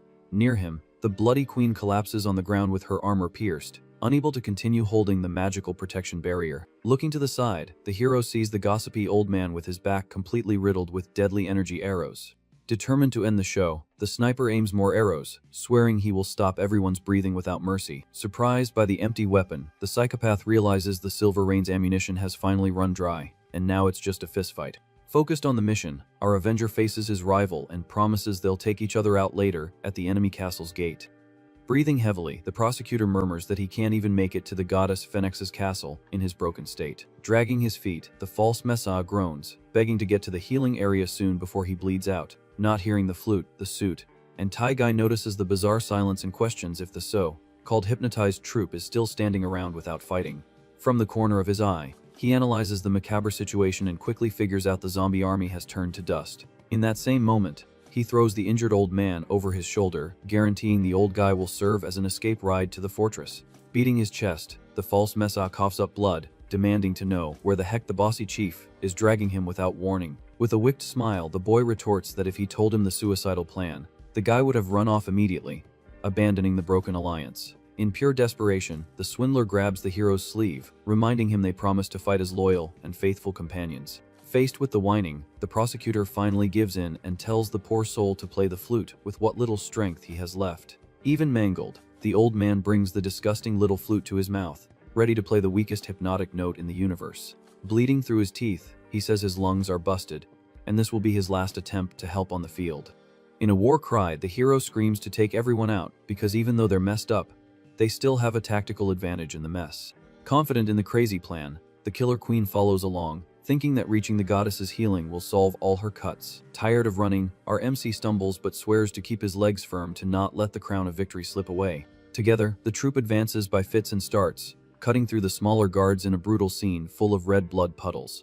In perfect sync, the Prosecutor and the Queen slice through the demonic souls, clearing a path through the dirty woods, like a deadly hurricane. With the magic sword destroying enemy flesh, the team tears through the security lines with pure hatred in their eyes. Observing the massacre, the demon of prophecy Astaroth praises the group's destructive spirit, which never gives up. Nearby, the horned Bune shakes his arm, demanding an explanation from the Seer Lord about that crazy premonition that saved the day. In a fancy tone, the suited lord strokes his birds and scoffs at the prophecy, calling the horned fiend disrespectful for doubting the obvious. Maintaining his serene pose, the blindfolded one turns his face, confirming that the vision of Bune as the festival champion was pure nonsense to his face. In the mirror of memory, the blind guy remembers the exact moment Prosecutor Honjo crushed the pawn in the bizarre chess game. Certain of what he saw, he decrees without hesitation that the only guy destined to win the infernal Millennium Festival is precisely the human MC. Pissed with rage at the mockery, the horned fiend puts his hand on his hip, cursing the divine nonsense that predicted his human as the great king. Immediately, the little demon kid loses it, pointing his finger in Boone's face to tell him to shut up with those delusional ideas. Enraged by the revelation, the brat screams that a simple, useless premonition doesn't guarantee the final throne for anyone. Seriously. Laughing at the scandal, Boone lowers his glasses, challenging the logic of being made to look weak right in front of his own talkative creation. In the same second, the hunter demon Barbados's eye widens, recognizing that the prophecy joke might have a brutal, hidden truth to it. Trembling with pure macabre joy, the boy of pleasure can't hold it in and bursts into insane laughter at the surreal situation that's unfolding. With his hand covering his disgusting smile, the horned fiend admits that the whole tournament mess has become the most fun game he's had in a millennium. With a frozen expression, the blindfolded lord decrees he'll follow closely to confirm if all this pleasure survives until the end of the carnage. Suspicious, the boy Bune gets in the blind guy's face, questioning if this new friendly threat also came from the previous prophecy's vision. Unfazed, the albino entity responds emptily that he's just waiting to see what the bossy, smart, elect kid's next move is. Far from prying eyes, the fancy lords talk, and the preppy bird lover promises he would never let a pathetic tragedy ruin his hair and his team. With pure-blind conviction, the preppy one guarantees that his rival lord's ridiculous little show won't end in a party or a coronation at the top. Back in the chaos, the MC's group finally invades Phoenix's castle, spreading bloodied corpses throughout the bizarre hall. Facing a giant white door, the Avenger raises his arm, panting, ready to break down the goddess's main hall with the force of his hatred. With a heavy push, the wood groans and gives way, revealing an absurdly bright light that blinds everyone at the entrance for a tense second. Stepping firmly into the blinding light, the Prosecutor squints, feeling the sun of reality hit his face after months of dirty, red hell. Extremely shocked, the hero advances, looking at the clear sky and the modern urban landscape, not believing the bizarre scene before him. Confused by the architecture, he tries to decipher if hell suddenly teleported the group back to the middle of a crowded, contemporary Japanese street. With his hand on his face, the boy grumbles, feeling the pain magically disappear from his own scraped body, as if the whole beating never happened. The memory quickly clicks in his head, and the MC recognizes the exact intersection where the car flipped, taking the lives of his wife and little daughter. Practical as a detective, he warns the false Mesa and the medic queen not to let their guard down because of the pretty fake and dangerous landscape.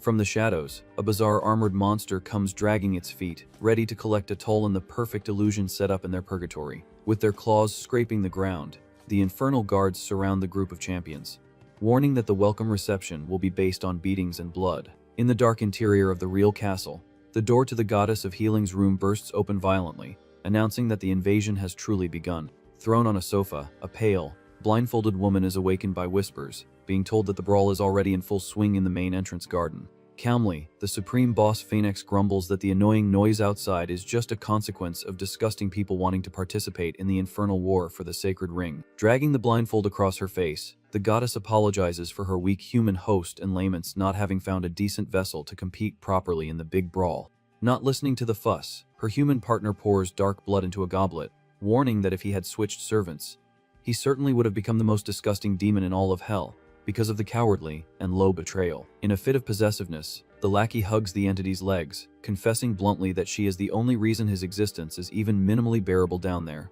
and acceptable in the torturous darkness. Gaining courage, the suited partner drinks the offered blood and swears with all his words that their macabre love will last for eternity, and nothing will destroy this pure and dirty connection they both carry. With the blindfold covering her face, the goddess Phoenix cracks a pale smile of contentment, returning the bizarre declaration to her faithful protector, without questioning anything. In the middle of the total and absolute chaos of the killer festival, hidden in the white cloak, the woman agrees that living a little longer by her infernal boyfriend's side is worth any effort to break the tournament's rules for good and eat the souls of the other invading creatures without pity or any resentment in her cursed soul once and for all. In the cruel flashback of the prisons, the poisoner partner known on Earth hugs the goddess, swearing loyalty while remembering the dirty reputation he built in his human past of carnages and bizarre atrocities committed in secret. Identified by reporters, the nurse woman Maria, who killed hundreds of poisoned newborn babies, embraces her rotten love, knowing they both match perfectly in the blind and limitless evil that unites the duo in purgatory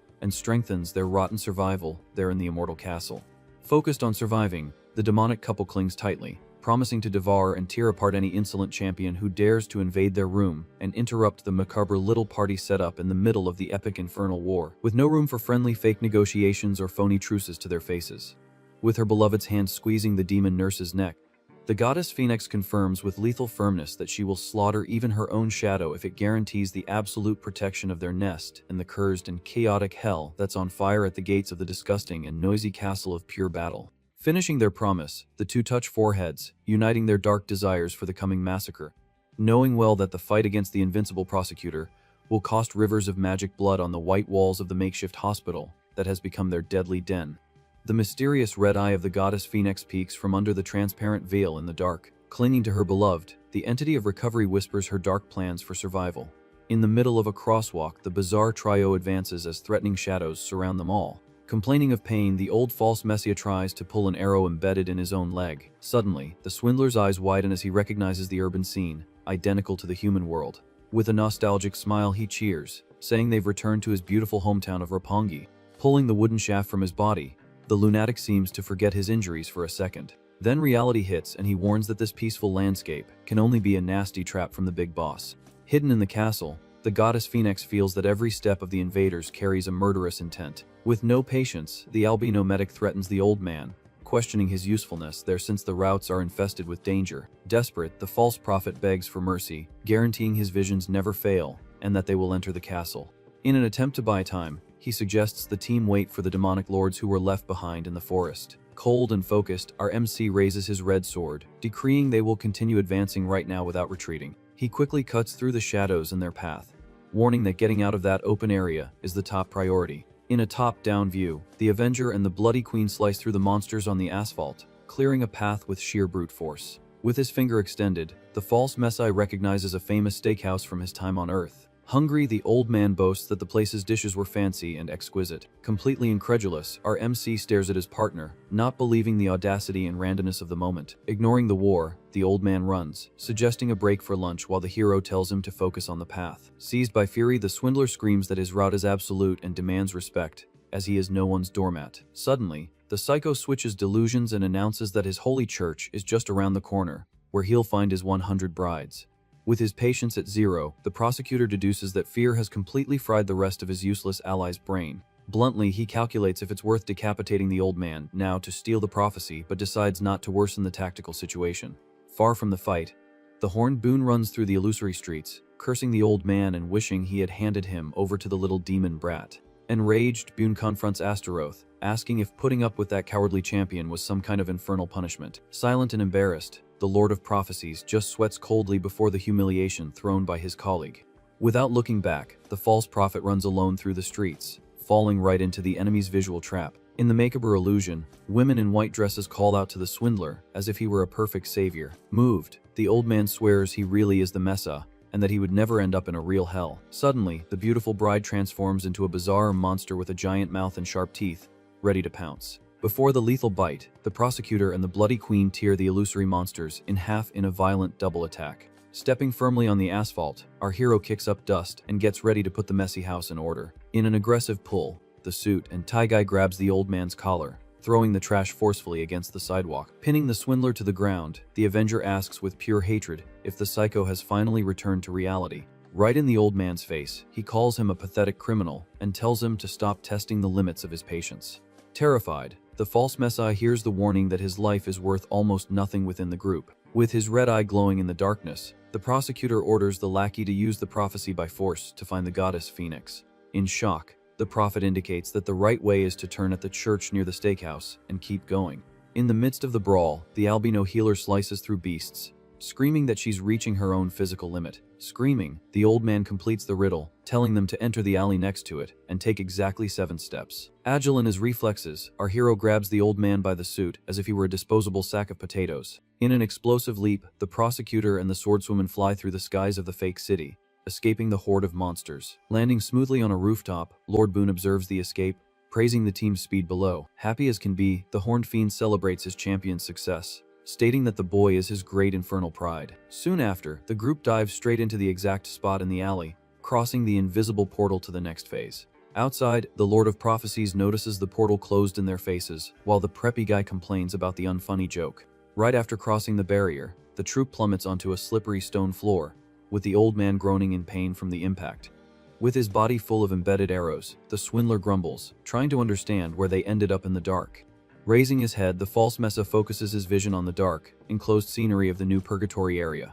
He immediately recognizes the colossal walls and cheers, announcing they've finally reached the real castle of healing. Displaying a toothless, bloodied smile, the old man brags, reminding them that his divine visions never miss the mark. Suddenly, dozens of shadowy beasts with giant maws sprout from the ground, ready to shred the invaders in a second. Without losing focus, the prosecutor draws his blood sword and tells his 2 allies to get back, away from the carnage. Touching the cold floor, the hero activates an intense crimson magic that illuminates the entire hall in red. In a destructive and lethal bullet, the boy pierces the wave of abominations, dicing up all the sharp teeth in the blink of an eye. Completely shocked, the Bloody Queen observes the absurd evolution of the suited young man's combat skills. Stepping on the mortal remains, the MC proves that the near-death experience in the forest awakened his true killer talent. With precise and extremely fast cuts, the red blade sweeps away any obstacle that dares to cross the corridor of death.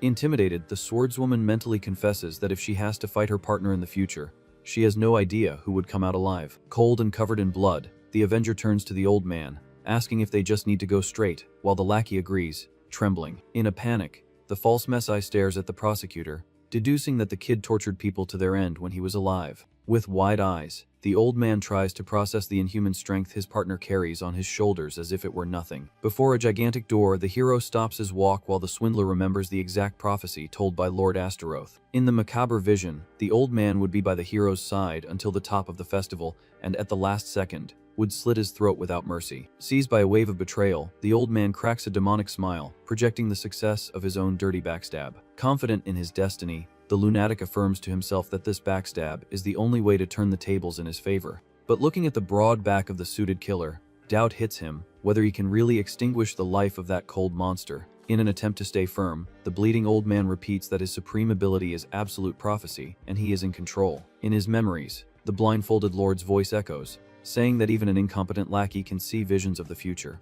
Aware of the price, the demon warned that the prophecy is just the result of choices, and all responsibility falls on the human's shoulders. With a firm hand on his wooden flute, the false prophet calculates if he should release the real accumulated power to finish off the boss right there. Focused on the prosecutor's nape, the swindler tries to convince himself that the sneaky betrayal is the perfect tactic to get out of that zone alive. Full of anxiety, the old man mentally begs for a sign confirming that the time for the lethal pounce has finally come knocking. Far away in the dark comfort of her room, the goddess Phoenix notices the silence outside and says the enemy champions have reached the corridor. Sitting beside her, her lackey partner straightens his posture, displaying a serious and deadly look, ready to defend his beloved to the end.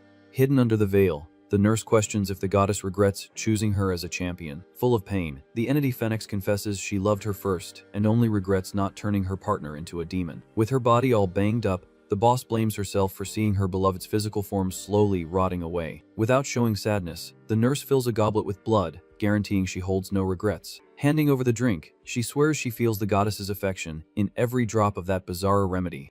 Drinking the blood, Phoenix warns that it's just a temporary bandage and promises to use Solomon's ring to transform her partner for good. Lifting her face, the entity focuses her gaze on a clear objective before anything else. Bluntly, the goddess decrees she will annihilate the invading champions and offer their lives as a gift to her beloved. Far away, the false Messiah holds his flute tightly, considering unleashing all the secret power he's been saving. In his sick mind, he calculates if he should finish off the prosecutor right there, thinking it's the right choice. Behind the old man, the ghost of Astaroth whispers in his ear, confirming the idea of betrayal. Right at that moment, our MC turns around and demands the lackey point to the correct door. In an absurd fright, the swindler's blood runs cold, and he wonders what suicidal madness was going through his head. The old man quickly gives up on the betrayal, figuring that failing against the suit and tie would result in a deadly disaster. Trying to hide his panic, he asks for some time to calm his nerves, remembering there are 6 doors in total. Brazenly, the false prophet claims he spent too much energy and needs a break. With no patience, the hero just shoots his ally a death glare and extends his arm to resolve the situation. Violently, the prosecutor grabs the old man's collar, who screams curses at his boss nonstop. From the side, the bloody queen watches the scene coldly as the boy maintains his intimidating posture. With a sharp crack, the warrior's hand slaps the swindler's face in a hate-filled smack. Thrown to his knees, the lackey stammers, trying to come up with a flimsy excuse for the delay. Without pity, the swordswoman delivers a brutal kick right to the false Messiah's ribs. The violent impact sends the old man's body flying backward, cutting through the air of the enclosed arena. With his mouth full of blood, the traitor groans in pain on the stone floor as his bones crack. Firmly on the enemy's head, the medic steps with force, immobilizing the old man for good. Cold as ice, the woman warns that the lackey must have a repressed death wish to be stalling so much. Grabbing him by the hair, our MC explains that those doors require the goddess's permission, or they summon demons worse than any passing. Straight to the point, the suit and tie guy orders the prophet to use his ability by force and find the right passage. With his hands glowing, the swindler begs for divine help from his imaginary god to guide the exact path. Seized by terror, he points in a direction, claiming the prophecy works even with his eyes closed. Internally, the old man curses, realizing all the doors hide deadly abominations. Through a crack, a giant, golden eye glows, revealing an overwhelming presence. In the prophetic vision, the door hides Baal, the supreme king of demons, sitting on his throne of blood. In shock, the false Messiah deduces the team would be turned to dust in a second if they entered there. Desperate to save himself, the lackey places his hand on the handle of a completely different door. In a dirty attempt, the old man decides to look for new allies to get rid of the killer duo. Before turning the handle, the prosecutor's red blade pierces the traitor's hand, splattering blood. With the weapon in hand, the hero warns he's tired of taking orders from an incompetent criminal. With blood in his eyes, the Avenger decrees the swindler's demise right there on the dirty floor. Mad with pain, the old man screams that the team will never find the goddess Phoenix without his vision. Mockingly, the MC retorts that the lackey thinks he's very important, and that's why he played at being a messiah on Earth. Frighteningly, the suit and tie guy confesses he doesn't mind taking out his ally just to make things less boring. In a panic, the false prophet warns that no one will follow a leader who takes out their own teammates. Exchanging a look with the queen, the hero ironically mentions the word trust. In the middle of this hell, wasting no time, the prosecutor ignores the tantrum and deduces that the door the old man stared at the most is the real one. Focused on the lock, the boy prepares to invade the chosen hall through raw intuition. Screaming, the old man warns that opening that passage means the end for all of them. On his knees, the swindler cries and points to the right direction, apologizing for the blatant lie. With his patience at its limit, the hero threatens to rip out the lackey's intestines if he talks about trust again. Finally, the trio throws open the real door and enters the den of recovery. Inside, several mummies tied to hospital gurneys groan, begging for their end in a bizarre scene. Eyeing the terror, the MC confesses he didn't imagine this kind of filth in the Palace of Healing. From the shadows, a deep voice interrupts, asking if his identity really matters. In the middle of the beds, the goddess Phoenix appears in her original, frightening, and imposing form. With a superior look, the demon states that the humans are only there for magical healing. Terrified, the old man notices the creature's absurd energy and finds it strange for a lord to ignore the rules of war to fight head-on. Cold and analytical, the Avenger quickly figures out that the hidden nurse in the back is the entity's champion. Annoyed by his tone, Phoenix grumbles that the boy's way of speaking is extremely irritating. In the blink of an eye, the goddess flies at the Prosecutor with a speed impossible to follow. With her hand on the hero's neck, the boss lady warns she would crush his skull on the spot if it weren't for the festival's rules. Almost out of air, our MC's eyes widen,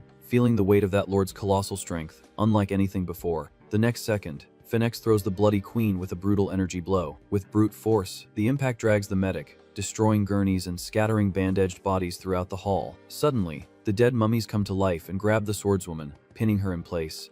At the same time, other bandaged creatures hold the Prosecutor's arms with full force. Sovereign, the demon warns that he can't hit the champions personally, but his little pets are fair game. Without mercy, Phoenix decrees that taking out the invaders using the mummies is child's play. Even trapped and injured, the Avenger flashes a devilish and provocative smile. Bothered by the swagger, the entity scowls, feeling the malice in the human's voice. Mockingly, the boy throws it in her face that the demon is only doing this to keep her own partner from going to the front lines to fight. Faced with silence, the MC insists, calling the goddess a romantic for trying to protect her beloved. To make matters worse, the suit and Taigai teases and asks if he hit right on the monster's weak spot. Completely surrounded by the beasts, the hero retorts that Phoenix himself isn't in the best condition to fight either. Behind the veil, the sick nurse observes the tension as her health takes its toll. Ready for the final chaos, Phoenix opens her energy arms and asks if just standing there talking is the best the Prosecutor can do. Annoyed by the taunts, the goddess Phoenix warns that all that smooth talk won't get under her skin so easily. In a burst of power, the entity throws the mummies aside and decrees that the human's tongue should be licking her feet. Cold in her response, the boss lady demands immediate respect, reminding the boy he should know how to act before a lord. Faced with the threat, the monster states that a champion would never be taken out by bandaged trash like them. With a sharp look, the Prosecutor retorts that he doesn't want to fight the goddess and questions if she thinks he's incapable of taking her out, just because he needs healing. Engulfed in a dark aura, the Avenger reminds everyone which demon signed his macabre contract. Without breaking his bluff, the hero points to the scared old man and threatens to use the power to control demons if his life is at risk. With a sadistic smile, the human scoffs at the boss lady's weakness for hiding behind cannon fodder instead of finishing off the invaders. To destroy the entity's psyche, the boy throws it in her face that she fell in love with her own champion, becoming a pathetic romantic. With cold sweat dripping, the swindler watches the scene, shocked to see a mortal dominate an infernal lord with just a war of words. Consumed by rage, the goddess demands to know how the suit and Tai discovered the secret of the forbidden romance. Exuding confidence, the MC explains that the grotesque state of the zombies proves her original partner is in no condition to fight. With his eye glowing purple, the hero warns that he has nothing to lose in this fight, even if his theory is wrong. Boiling with hatred, Phoenix glares at the target and sentences the cheeky invader to an imminent end. Accepting the risk, the Prosecutor agrees he might perish there, but guarantees he'll take her beloved champion to the grave with him. Behind the front line, the medic hears the goddess declare that a romantic with a protective instinct will never win the war. In a moment of weakness, Phoenix confesses her only wish is to keep her beloved alive for one more second, away from the bloody tournament. Straight to the point, the Prosecutor draws his sword and demands the healing be done immediately so the team can leave in peace. With pure arrogance, the suit and Taigai decrees he will grant a stay of execution out of respect for the entity's love. With her hand on her face, the goddess lets out a macabre and dark laugh, completely breaking the negotiation mood. Without blinking, the hero of justice maintains his icy gaze, focused on the monster's unpredictable reaction. Mockingly, Phoenix murmurs that mortals love to use difficult terms like stay of execution to try and sound tough. With her sharp claws, the boss lady reminds him that verdicts can only be given by those with authority, and all the power there is hers. Suddenly, the horde of mummies charges with total fury, forcing the champion duo to slice through the monsters on the smooth asphalt. Nimbly, the Bloody Queen swings her blade, decapitating the bandages of the beasts trying to surround the perimeter. Terrified, the old man grabs his magic flute, promising to unleash his secret attack to wipe out the enemies for good. Before blowing, the swindler freezes as he notices the mummies have started retreating on their own to the back of the hall. With the path clear, the goddess herself steps forward, taking the lead in the battle and changing the fight's focus. Surprised, the false prophet realizes the arrows are gone and his wounds have closed almost completely in an instantaneous spell. Beside him, the albino swordswoman also watches her own injuries scar over with the power of the divine presence. Confident, the boss lady warns that she has already proven the effectiveness of her healing magic with just her overwhelming aura. Without losing her poise, the goddess points her finger and orders the prosecutor to massacre his own allies if he wants to survive.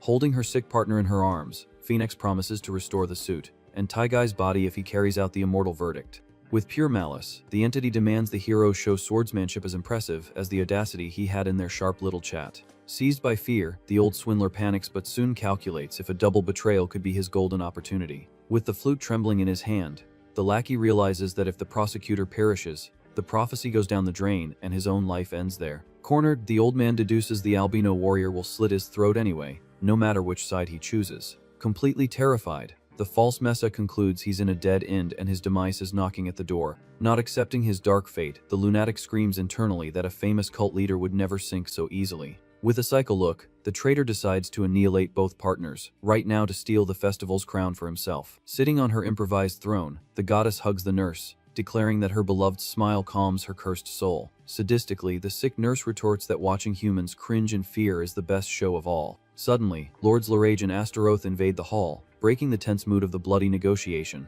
Displaying a mocking smile, the boy demon is amused by the absurd tension spread throughout the environment. With an analytical look, the newly arrived entities ask what the heck the champion troop is up to now. Focused on the invaders, Phoenix finds it bizarre that Lord Boone travels in a pack but swears their little party ends at that instant. Ready to pounce, the false prophet analyzes the suit, and Taigaian concludes the hero is on his last legs with no resistance left. With magic lipstick on his lips, the old man guarantees that he and the queen have a numerical advantage against the exhausted prosecutor.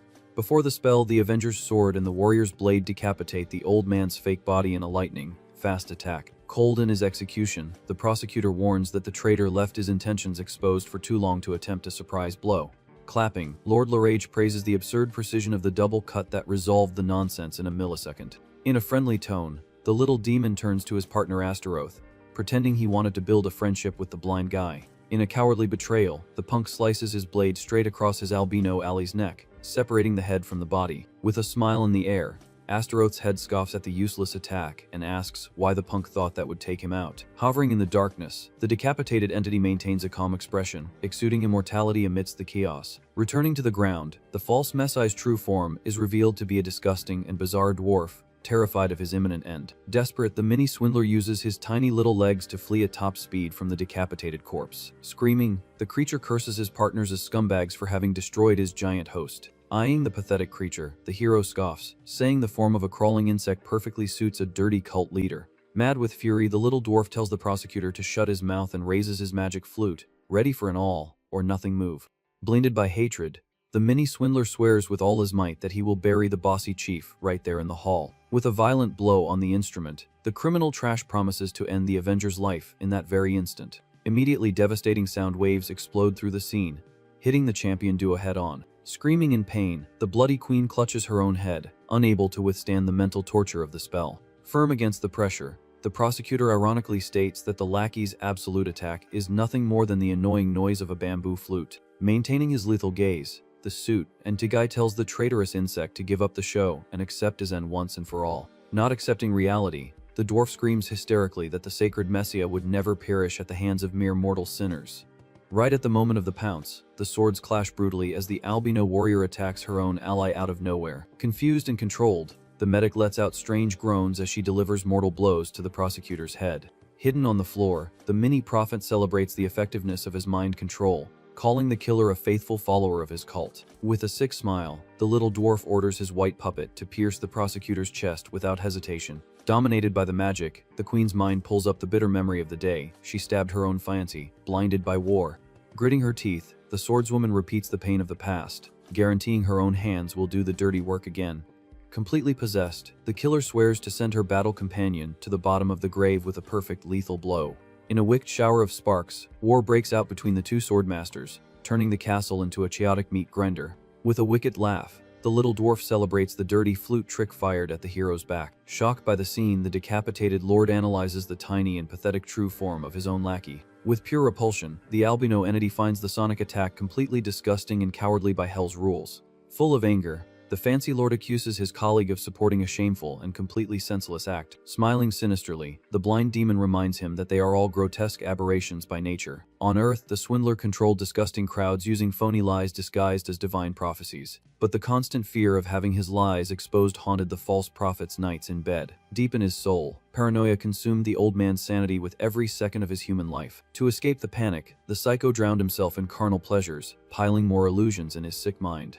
Without a millimeter of hesitation, the lunatic marched straight toward his own dirty and bizarre desires. Accustomed to treating humanity as a toy, the lackey got his feet bloody without showing any remorse. Due to this rotten life experience, the criminal can smell sins better than any monster there. Because he knows corrupt nature from the inside out, the entity guarantees the dwarf is the perfect weapon for the festival. Focused on the deal, the albino lord suggests the old man's flesh will be the perfect new body for Phoenix's love. Amused by the bizarre negotiation, the horned fiend scoffs at the disgusting offer made by the immortal head. Pondering the proposal, the goddess of healing looks at her sick partner in her arms, evaluating the body swap. Bluntly, a voice cuts the mood, rejecting the crazy idea right there in front of all the lords. Full of swagger, Lord Boone promises to deliver a pure and noble vessel if the boss lady waits just a little longer. Far from the demonic gossip, our prosecutor tries to block a shower of frantic blows from the controlled bloody queen. With absurd agility, the suit, and Taigai dodges by a hair's breadth the purple blades that tear the air around his body. Dominated by the sonic spell, the swordswoman deforms the arena, attacking her own ally with pure murderous intent. With wide eyes, the hero realizes his partner isn't leaving him any room to breathe. Under heavy pressure, the boy retreats sharply as the enemy weapon almost pierces his stomach in a reflex. Stepping firmly on the stone floor, the Avenger slides, creating distance to recalculate his suicidal strategy. In the middle of the giant hall, the brutal exchange of blows illuminates the darkness of the goddess's palace. With no escape, the hero charges head on to try and break the crazy medic's perfect posture. Relentless in her block, the woman defends the advance, proving the difference in sword experience is gigantic. Gritting his teeth in frustration, the MC admits that fighting a historical legend is a colossal disadvantage. In a perfect spin, the killer prepares her next energy attack to take the target's head off on the asphalt. To make matters worse, the goddess has already healed the woman's body, and the warrior's stamina simply doesn't run out. In a moment of pure desperation, the hero summons the giant soul of Floros to serve as a spiritual shield. With his sword bathed in purple magic, the boy prepares for a super risky counter attack against his ally. Without the slightest difficulty, the queen slices the specter in half, ignoring the magical defense as if it were paper. From the impact of the cut, the suit, and Taigai is thrown backward, raising a cloud of dust on the destroyed floor. Sliding on his knees, the Avenger understands that playing defensively won't guarantee his survival in this fight. Impeccable in her fall, the swordswoman lands smoothly, ready to restart the carnage without pity. At a glance, the cursed medic turns her empty face, calculating the next lethal pounce on her injured prey. With her eyes glowing yellow, the monarch's uncontrollable killer instinct takes over her mind. Using his intelligence, our MC ignores the woman and runs like a rocket straight for the old dwarf man. In mid-jump, the prosecutor spins his blood blade, sealing the cowardly prey's fate once and for all. Leaning on the ground, the mini swindler cracks a disgusting smile, warning that the same little trick won't work twice. Immediately, a sonic beam from the flute cuts through the environment in a deafening, invisible flash. Flying through the hall, the lackey celebrates the realization of the divine prophecy as the hero feels the impact. Pressured by a crushing force, the prosecutor freezes in mid-air, trapped by the enemy's magical defense. Mad with joy, the dwarf cheers, holding his bamboo flute, believing he has finally annihilated the annoying leader. Cold and calculating, the prosecutor cracks a devilish smile, asking if the trash really thought the blow landed by chance. Terrified by the coldness, the swindler's blood runs cold as he sees the red blade grazing his insect-like face. Exuding a purple aura, the suit, and Taigai explains that the dwarf's survival was just a merciful and tactical choice. In the lackey's sick mind, the image of the hero firing a gun straight at his face decrees the end of hope. Without missing the chance, the Avenger brings his sword down with fury to take the traitor's life right there on the floor. Panting, our MC confesses his body has reached its pain limit, and he urgently needs to shut the old man up. In that very millisecond, the controlled queen's sword pierces the boy's back, splattering a lot of blood. Saved by the medic, the mini Messia bursts into hysterical laughter, celebrating the brutal stab to the chief's chest. Watching from the sidelines, the fancy lord teases, asking his colleagues who will get the fallen hero's soul. With his arms crossed, the Hornboon downplays the pain, guaranteeing his kid is tough and doesn't go down easy. With a sharp eye, the little demon lord warns that the deep blade missed the human heart by a hair. Furious with the lethal mistake, the little dwarf screams for the medic to take the prosecutor's head off without wasting time. Ready to finish the job, the albino warrior pulls out a dagger while the hero bleeds, kneeling in front of her. Blinded by ambition, the false prophet plans to take the festival's crown and claim victory using the leader's corpse. With a grim smile plastered on his face, the criminal cheers, knowing the dark prophecy is about to become absolute reality.